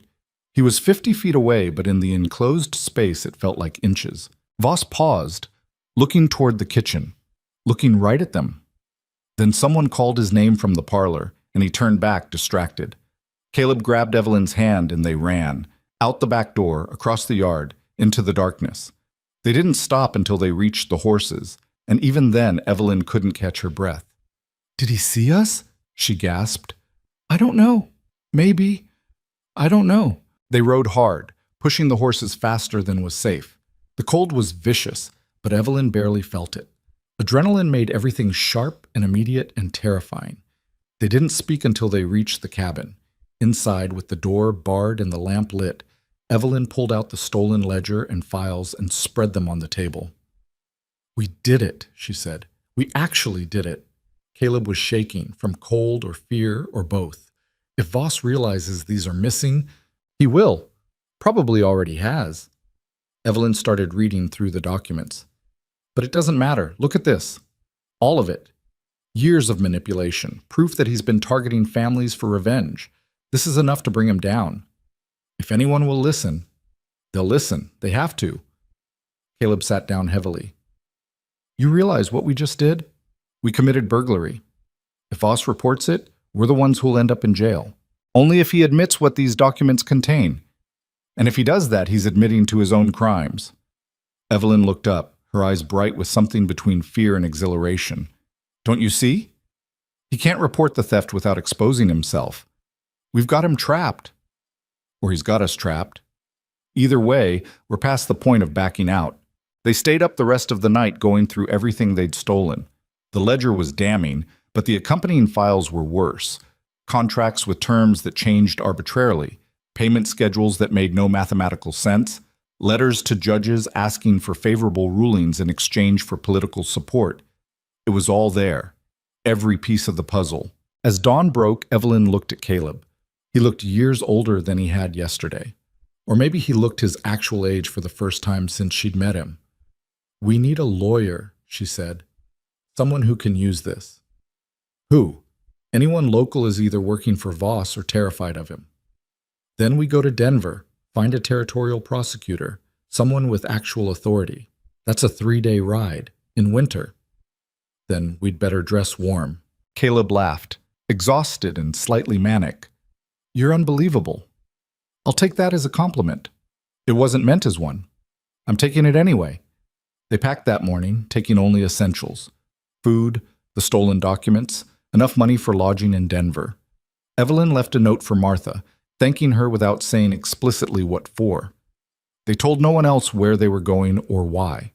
Just before they left, Evelyn took one last look at the cabin they'd rebuilt together, the cabin that represented everything they were fighting for.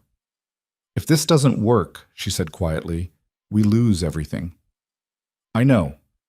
And if it does work, Voss will want revenge." "I know that too." She turned to face him. "So why are we doing this?" Caleb was quiet for a moment. Then, "Because you're right. Some things matter more than easy, and you matter more than I thought anyone could." It wasn't a declaration of love, not quite, but it was close enough that Evelyn felt her throat tighten. "We should go," she said, before she could say something that would make this moment too big to handle. They rode out at noon, heading east toward Denver and whatever waited there. Behind them, the ranch sat quiet. In front of them, 3 days of brutal winter travel and a confrontation with the most powerful man in the territory. Evelyn should have been terrified. Instead, for the first time in her life, she felt powerful. Not because she wasn't scared, but because she'd chosen this. All of it. The danger, the risk, the fight. And nobody, not her father, not Voss, not even Caleb, could take that choice away from her. That was worth more than any amount of safety. The first day of riding was hell. The cold was bad enough, but the horses were struggling through snow that came up past their knees in places, and every mile felt like 10. They stopped only when absolutely necessary, to rest the animals, to eat food that tasted like nothing, to remind their frozen bodies they were still capable of movement. "We should find shelter," Caleb said as the sun started dropping. "There's a way station about 2 miles ahead if it's still standing. And if it's not, then we sleep outside and hope we wake up." The way station was standing, barely. One room with a stone fireplace and a roof that leaked in 3 places. But it was better than nothing, which made it practically luxurious. Evelyn got a fire going while Caleb tended the horses. Her hands were so cold she could barely hold the matches, and it took 6 tries before one actually lit. By the time Caleb came back inside, she had something approximating warmth happening. "How far did we get?" she asked. "Maybe 15 miles? That's all?" "That's all the horses could manage. We push them harder, they'll collapse." He sat down near the fire, his face gray with exhaustion. "We won't make Denver in 3 days at this pace. Maybe 4, maybe 5. "Then that's how long it takes." "Evelyn, if Voss realizes what we took, he already knows. We've been gone 12 hours. He's definitely noticed." She pulled out some jerky and handed him half. "The question isn't whether he knows.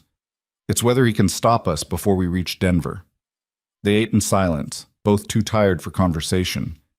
Outside, wind howled. Inside, the fire crackled and popped. Evelyn's ankle, the one she'd twisted weeks ago and insisted was fine, throbbed with each heartbeat. "You're hurting," Caleb said. "I'm fine. You're limping worse than before. It's just the cold making it stiff."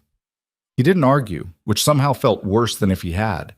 They both knew she was lying. They both knew the ride was making everything worse, and they both knew they couldn't stop. That night, sharing blankets near the fire because the cold made separation impractical, Caleb said quietly, "I need to tell you something." "That sounds ominous. If this works, if we actually bring Voss down, he's not going to accept it gracefully. Men like him don't." "I know that." "No, I don't think you do. He has money, connections. He could make us disappear and nobody would ask questions, or he could make our lives so miserable we'd wish we'd disappeared." Evelyn shifted to look at him. In the firelight, his face was all shadows and worry. "Are you trying to scare me?"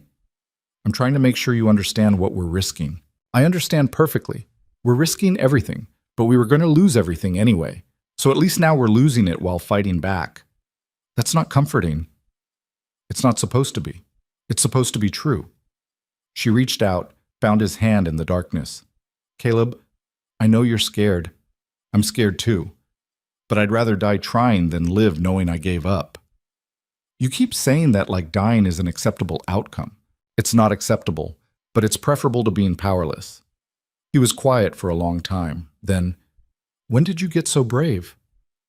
"I'm not brave, I'm just tired of being afraid." "That's the same thing." "No, it's not. Brave people aren't scared. I'm terrified every single moment. I just decided being terrified doesn't mean I have to stop." Caleb squeezed her hand gently. "Evelyn Harrow, you're either going to save us or get us killed." "Probably both." He almost smiled. "Yeah, probably both."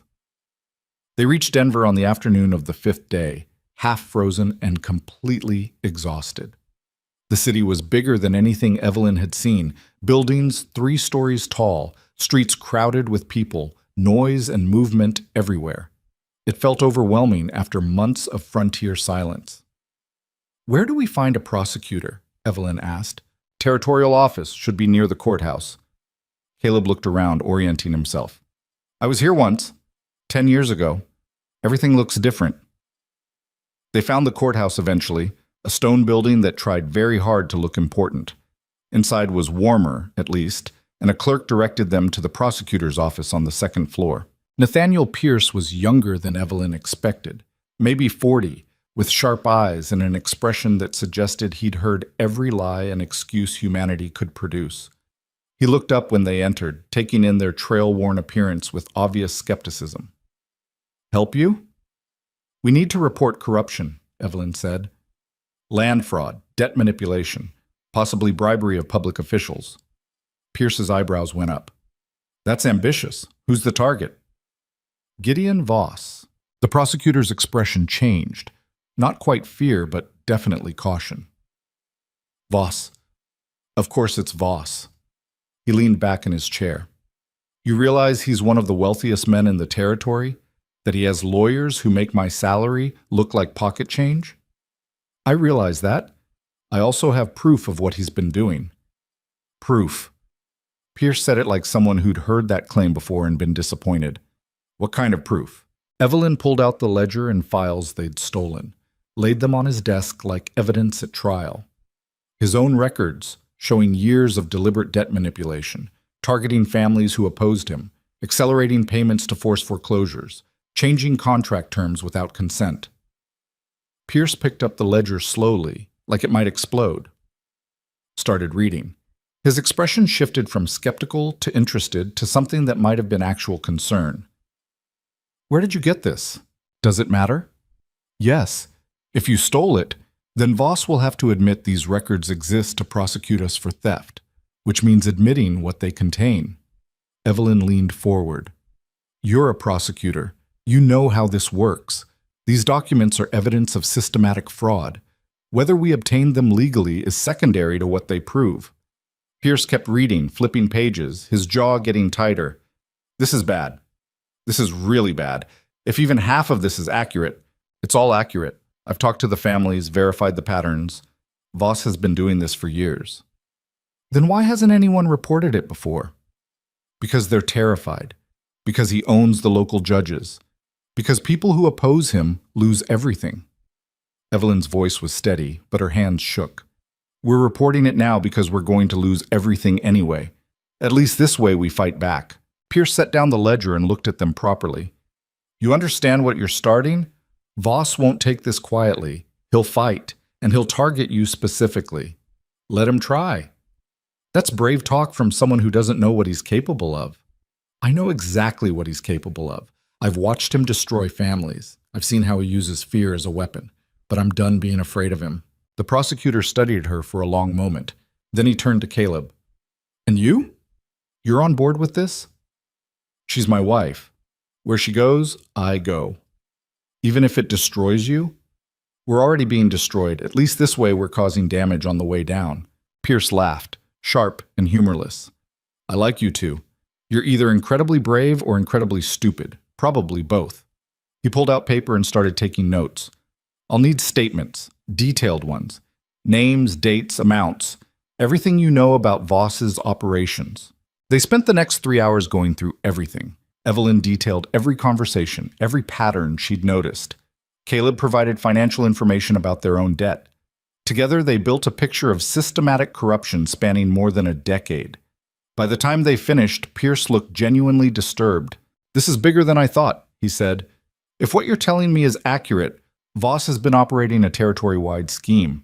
We're not talking about aggressive business practices. We're talking about organized fraud. Can you prosecute? Evelyn asked. Maybe, if I can get other families to testify, but that's the problem. Most of them are too scared. Then we convince them. How? By showing them someone's willing to fight, by proving Voss isn't untouchable.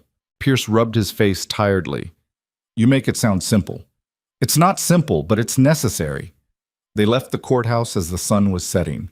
Denver felt different now, less overwhelming, more like a place where actual change might be possible. They found a boarding house that charged more than they could afford, and Evelyn didn't care.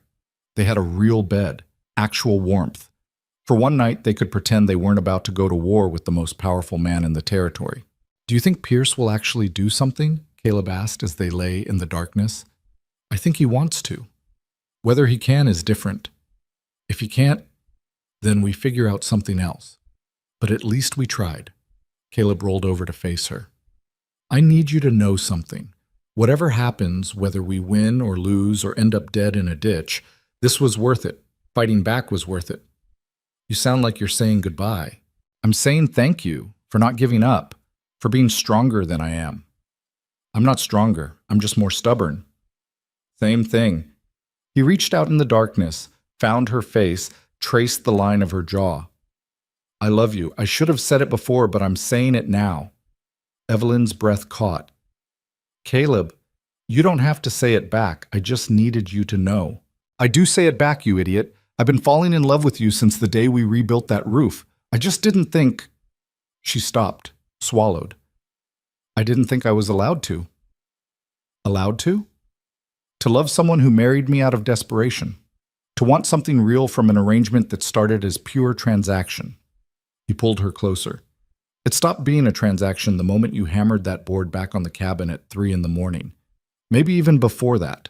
They kissed, awkward at first because they were both terrible at this, but then better, urgent, like people who'd been holding back for months and finally stopped pretending.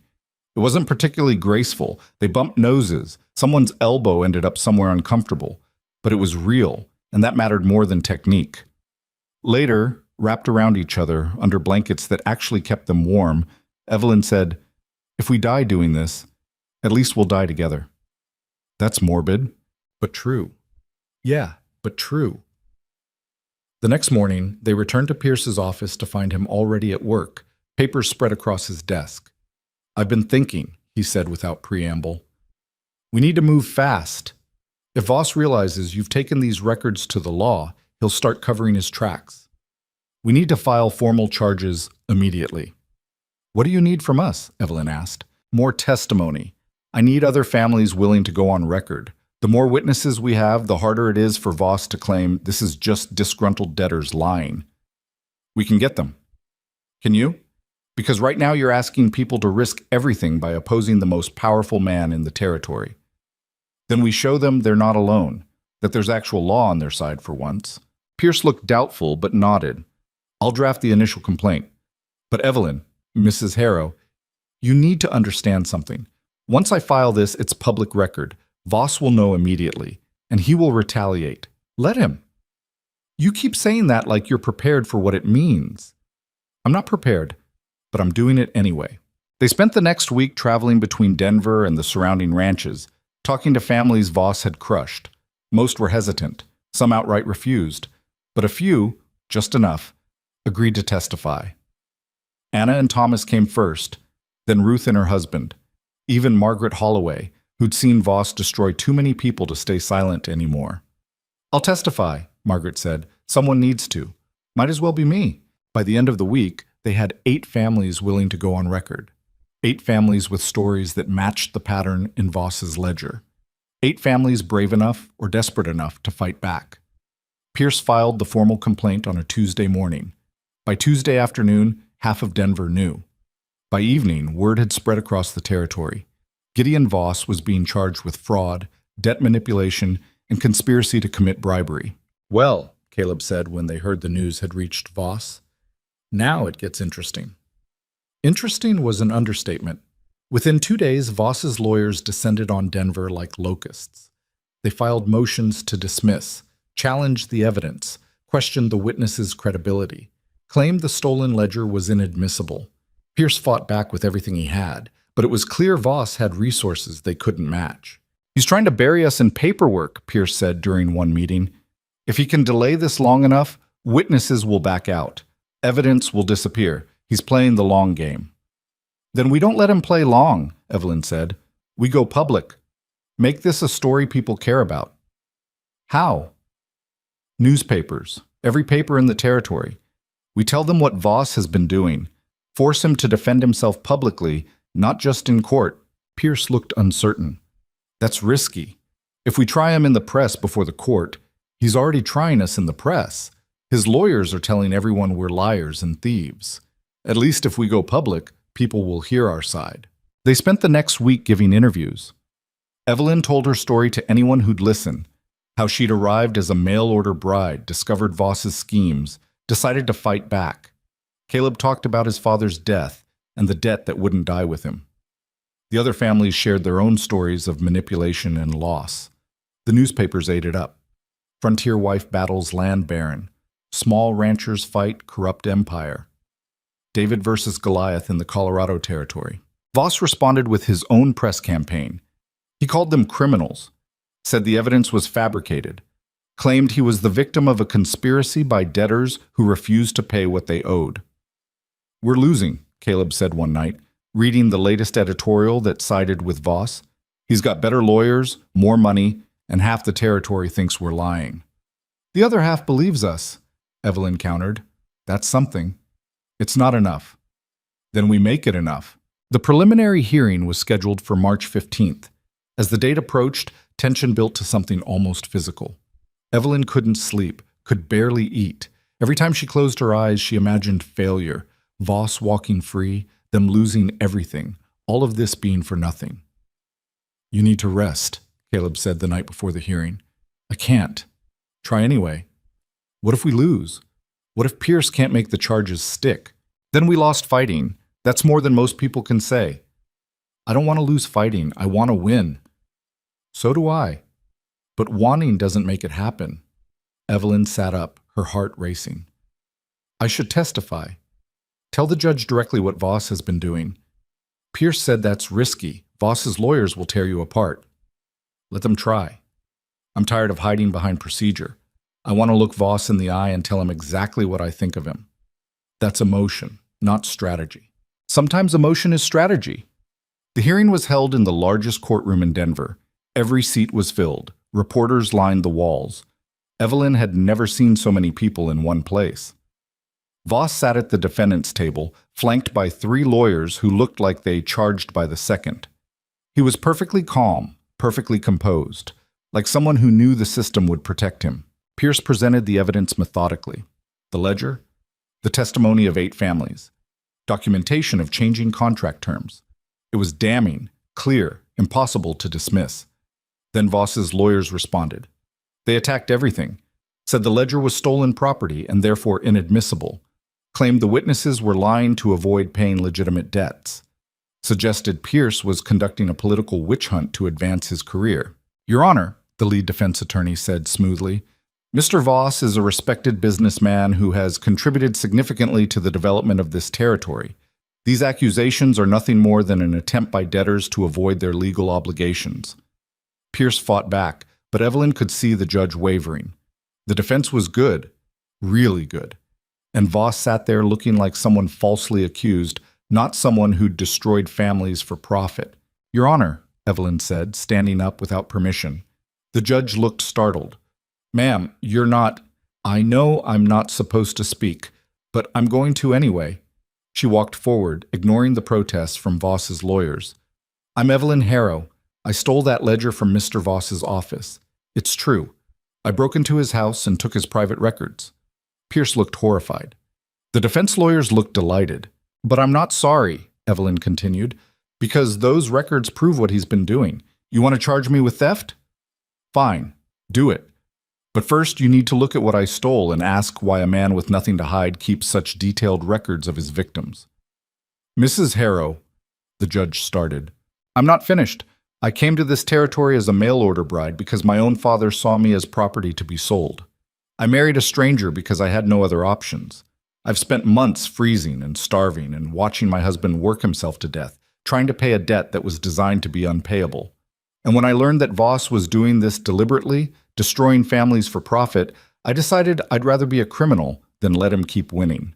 She turned to look at Voss directly. You think you're untouchable. You think money and lawyers make you above the law, but you're not. You're just a man who got rich making other people poor, and I'm not afraid of you anymore. The courtroom was silent. Then Voss smiled, cold and vicious. Your Honor, I think Mrs. Harrow's outburst proves what we've been saying. She's clearly disturbed, desperate, willing to say anything to avoid her husband's legitimate debts. Those debts were manipulated, Evelyn said. You changed the terms after we couldn't pay, the same way you've done with every family who dared to question you. That's a lie. Then explain the ledger.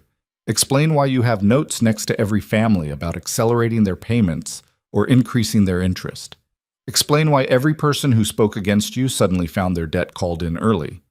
Voss's smile faded. I don't have to explain anything to you. No. But you do have to explain it to the law. The judge banged his gavel. Enough. Mrs. Harrow, sit down. Mr. Voss, control yourself. He looked at the evidence again, his expression troubled. I'm going to take this under advisement. This hearing is adjourned. Outside the courthouse, Pierce grabbed Evelyn's arm. What were you thinking? You just admitted a burglary in open court. I know. Voss's lawyers are going to have you arrested. Let them. But now everyone knows why I did it, and they know Voss couldn't deny what was in that ledger. Caleb pulled her close. You're insane.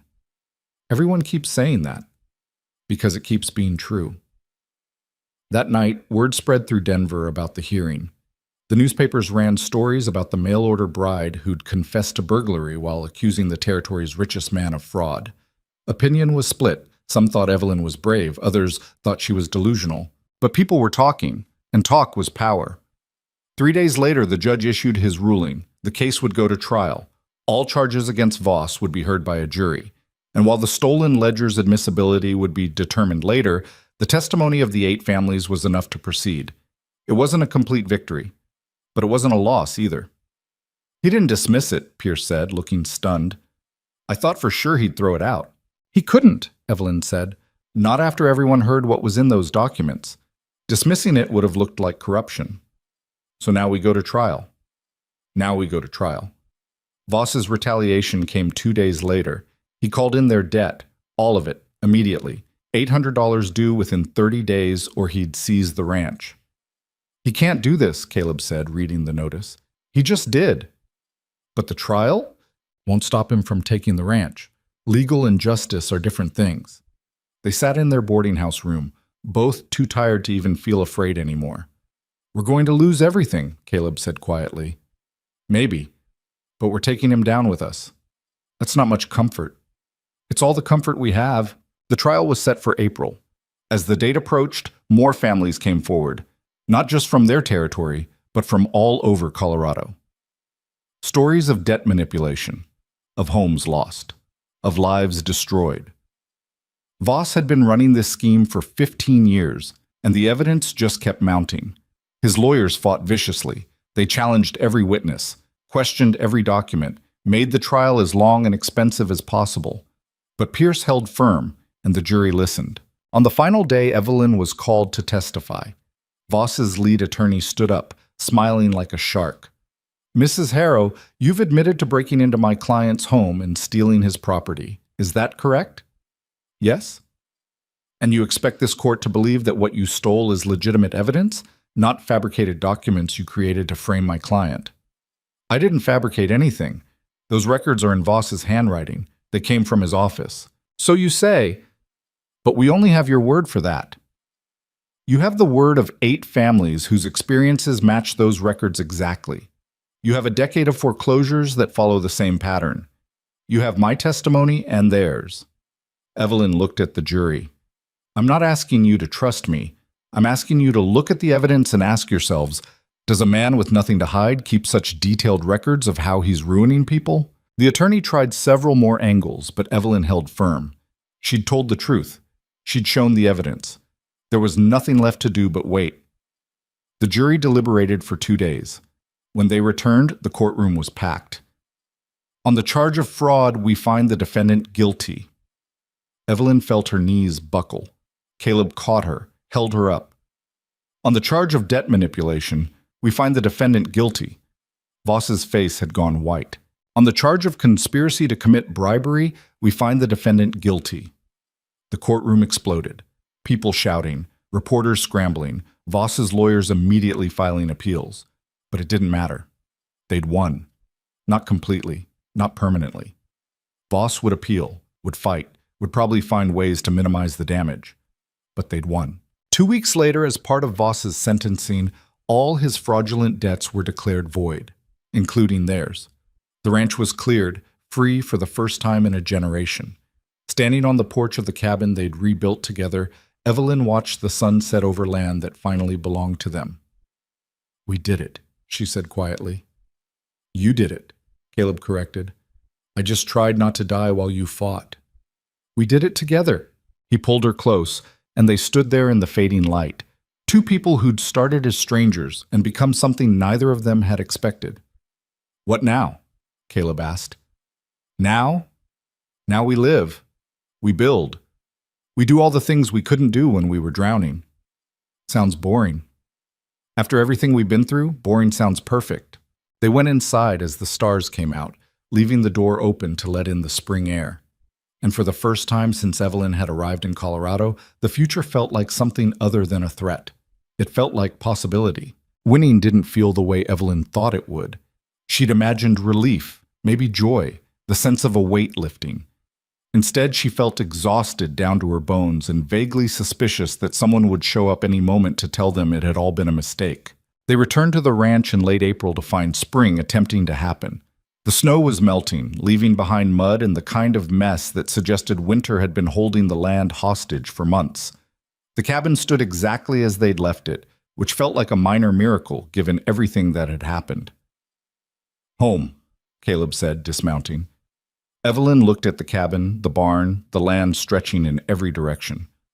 Home, she agreed, though the word still felt foreign in her mouth.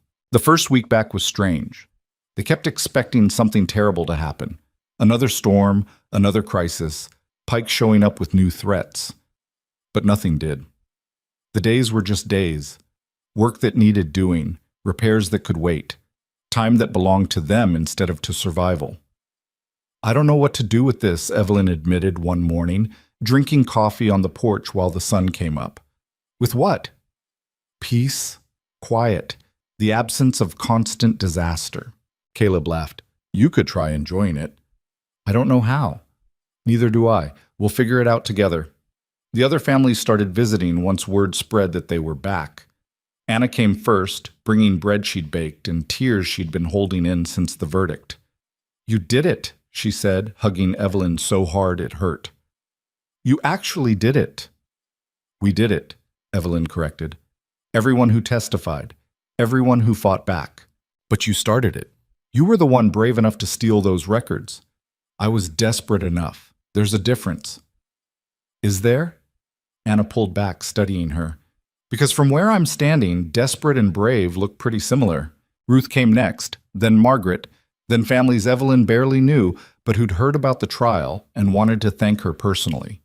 Each visit was awkward in its own way. She'd never been good at accepting gratitude. But underneath the discomfort was something else. Connection, community. The sense that they'd all survived something together and come out changed. You're a hero, one woman said. I'm not. I'm just someone who got angry and did something stupid about it. That's what heroes are. People too angry or stubborn to accept the way things are. After everyone left, Evelyn sat at the table and tried to process the idea that she might be someone people looked up to. It felt ridiculous. She was still the same person who'd arrived on that wagon 6 months ago, thin, scared, with no idea how to survive frontier life. Except she wasn't that person anymore. That person would never have broken into Voss's house, would never have stood in a courtroom and admitted to burglary, would never have fought a man with 10 times her resources and actually won. You're thinking too much, Caleb said from the doorway. I'm trying to figure out who I am now. You're Evelyn Harrow, wife, rancher, burglar, hero, take your pick. I don't feel like any of those things. Nobody feels like what they are. We just do things and hope they add up to something worth calling an identity. He sat down across from her. You want to know what I think? Not really, but you're going to tell me anyway. I think you spent your whole life being told you were weak and powerless and not worth much. And then you got here and discovered that was all lies. You're not weak. You're terrifying. You're the strongest person I've ever met, and I'm including my father in that assessment. Evelyn felt her throat tighten. Your father worked himself to death for this place. Exactly. He couldn't let go. Couldn't ask for help. Couldn't admit when he was beaten. You did all three and still won. That takes strength he never had. I asked for help because I had no choice. Everyone has a choice. You chose to trust people, chose to believe we could win, chose to keep fighting when every rational person would have given up. He reached across the table, took her hand. That's not weakness. That's the opposite of weakness. She squeezed his fingers, unable to find words adequate to what she was feeling. So instead she said, we should plant something in the garden plot. I saw some seed packets in town. Changing the subject? Aggressively. He smiled. All right, we'll plant things, see if we can grow something that doesn't require breaking and entering to obtain. They spent the next month rebuilding in ways that had nothing to do with roofs or walls. They planted a garden, beans and carrots and potatoes, optimistic vegetables that might actually survive the Colorado climate. They repaired fences that had been neglected during the winter. They sold some of the furs Caleb had trapped, and for once the money went toward things they wanted instead of debts they owed. It felt strange. Good, but strange. One afternoon, while Evelyn was weeding the garden and Caleb was fixing a gate that had decided to fall apart, a rider appeared. Not Pike this time. Someone Evelyn didn't recognize. Help you? Caleb called, his hand moving instinctively toward the rifle he now kept within reach. The rider dismounted.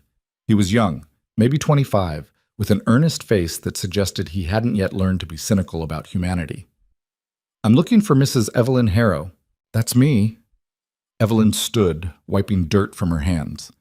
My name's Daniel Chen. My family used to own a ranch about 40 miles north until Voss took it 3 years ago. He pulled an envelope from his coat. I wanted to give you this personally. Evelyn opened it to find money. A lot of money, more than she'd seen in one place in her entire life. What is this? Restitution. After the trial, Voss's assets were seized and distributed to the families he'd defrauded. This is your portion. There's more coming. The legal process takes time. But this is the first payment. Evelyn stared at the money like it might bite her. How much is this? $300. The rest will come over the next year as Voss's properties are sold and debts settled. $300. Enough to buy livestock, repair equipment, save for emergencies.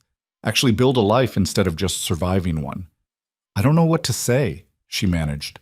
You don't have to say anything. You gave us our lives back. This is just money. Daniel tipped his hat. My family wanted me to tell you that if you ever need anything, help with harvest, supplies, whatever, you just ask.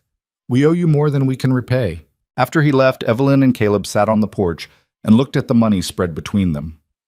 This changes things, Caleb said quietly. Does it? We can actually plan now, not just react to disasters. We can build something real. Evelyn thought about that, about the difference between surviving and living.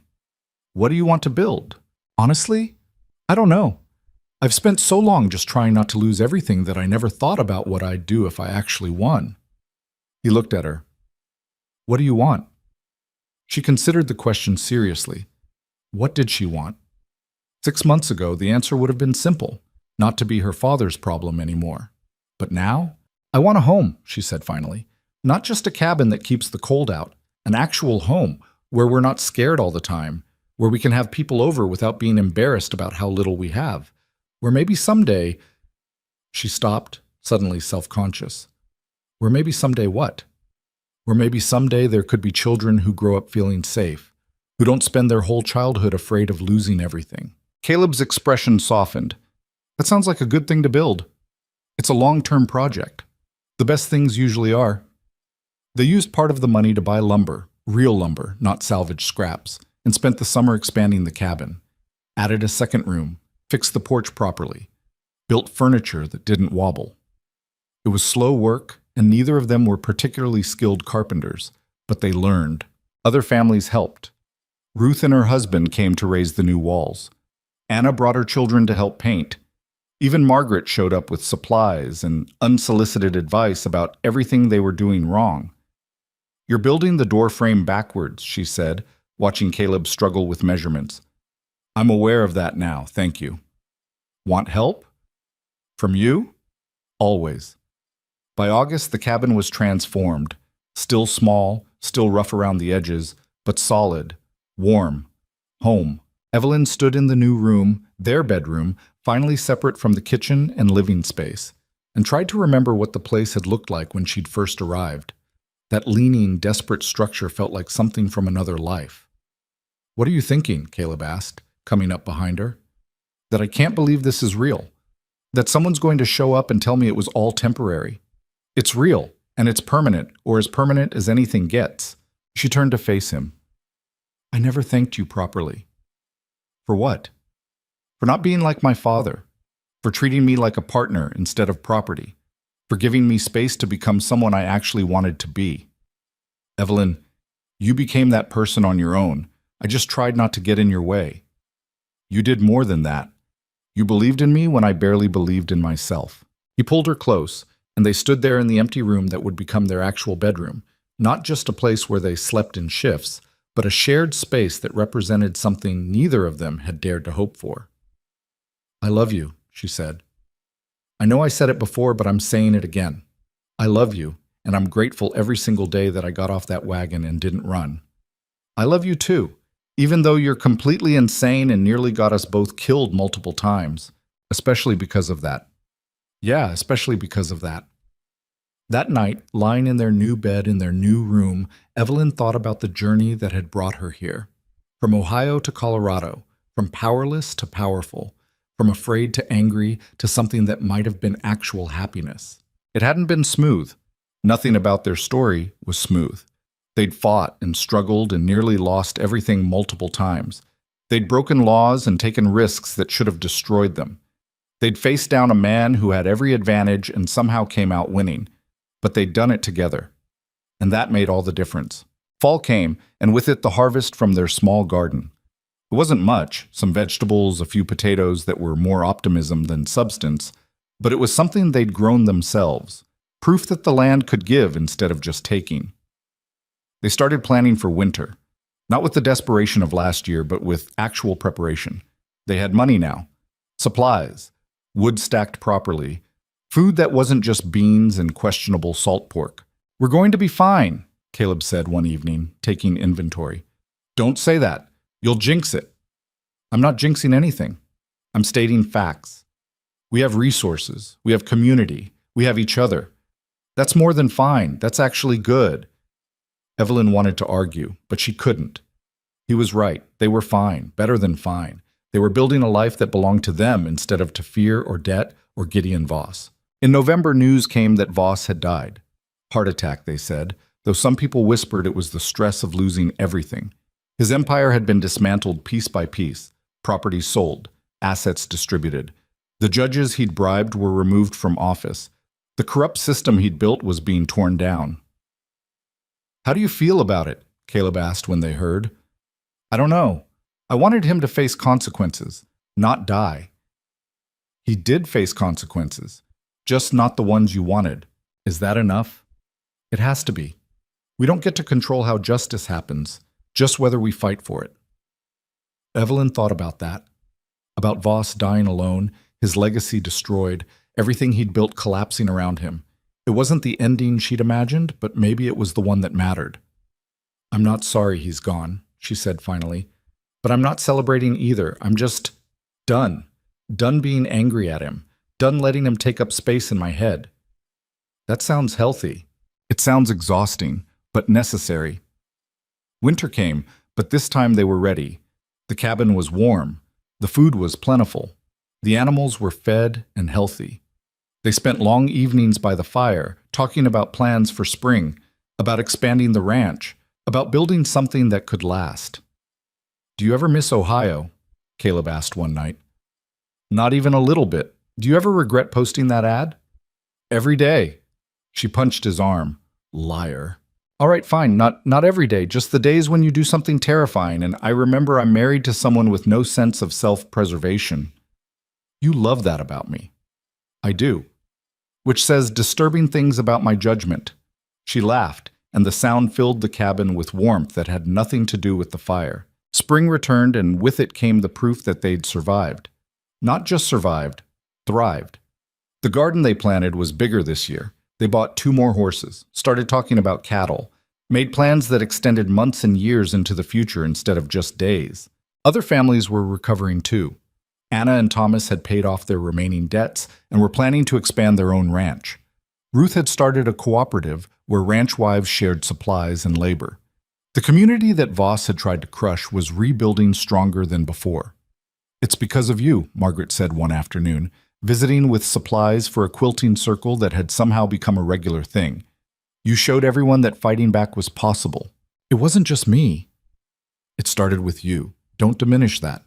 Evelyn still struggled with being called a hero.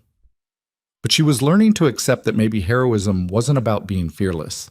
Maybe it was about being terrified and doing the necessary thing anyway. About choosing to fight even when losing seemed inevitable. About refusing to accept powerlessness as a permanent condition. One evening in May, exactly 1 year after she'd arrived in Colorado, Evelyn and Caleb stood on their porch and watched the sun set over land that finally felt like theirs. "A year ago, I was getting off a wagon and wondering if I'd survive a week," Evelyn said. "And now? Now I'm wondering what we'll build next." Caleb put his arm around her waist. "Whatever it is, we'll build it together. That's the only way I know how to do things anymore." They stood there as darkness fell, 2 people who'd started as strangers, bound by desperation, and become something neither of them had known they needed. Partners, equals, people who'd fought for each other and won. The frontier was still hard. The land was still unforgiving. Winter would still be brutal, and there would always be challenges they couldn't predict. But they'd learned something important during their fight against Voss. They'd learned that powerlessness was often a lie people told you to keep you from fighting back. That courage didn't mean being unafraid, it meant being afraid and choosing to act anyway. That sometimes the most radical thing you could do was refuse to accept that things had to stay the way they were. Evelyn had arrived in Colorado as someone's unwanted daughter, traded away like property because her father saw her as a burden. She'd been thin, scared, convinced she was too weak to survive frontier life. She'd been wrong about almost everything. She wasn't weak. She'd never been weak. She'd just been surrounded by people who needed her to believe she was powerless so they could maintain control. Out here, on land that demanded strength just to survive, she'd discovered what she was actually capable of, and it turned out she was capable of quite a lot. "Evelyn," Caleb said quietly. "Yeah? Thank you." "For what?" "For not running. For staying. For fighting. For being exactly who you are." She leaned against him, feeling the solid warmth of another person who'd chosen to stand with her instead of against her. "Thank you for giving me a reason to stay." "You gave yourself that reason? I just tried to keep up." They went inside as the stars came out, closing the door on another day that belonged to them. Tomorrow would bring more work, more challenges, more opportunities to either give up or keep fighting. But Evelyn wasn't worried. She'd learned something important over the past year. She was a lot harder to break than anyone, including herself, had ever suspected. The girl who'd stepped off that wagon wouldn't have survived. But that girl didn't exist anymore. In her place was a woman who'd stared down one of the most powerful men in the territory and won. Who'd broken laws and risked everything because doing nothing felt worse than any possible consequence. Who'd built a home and a life out of desperation and determination and sheer stubborn refusal to accept defeat. That woman could handle whatever came next. That woman was stronger than fear, more stubborn than circumstance, and absolutely done with being underestimated. That woman was Evelyn Harrow, and she'd just gotten started.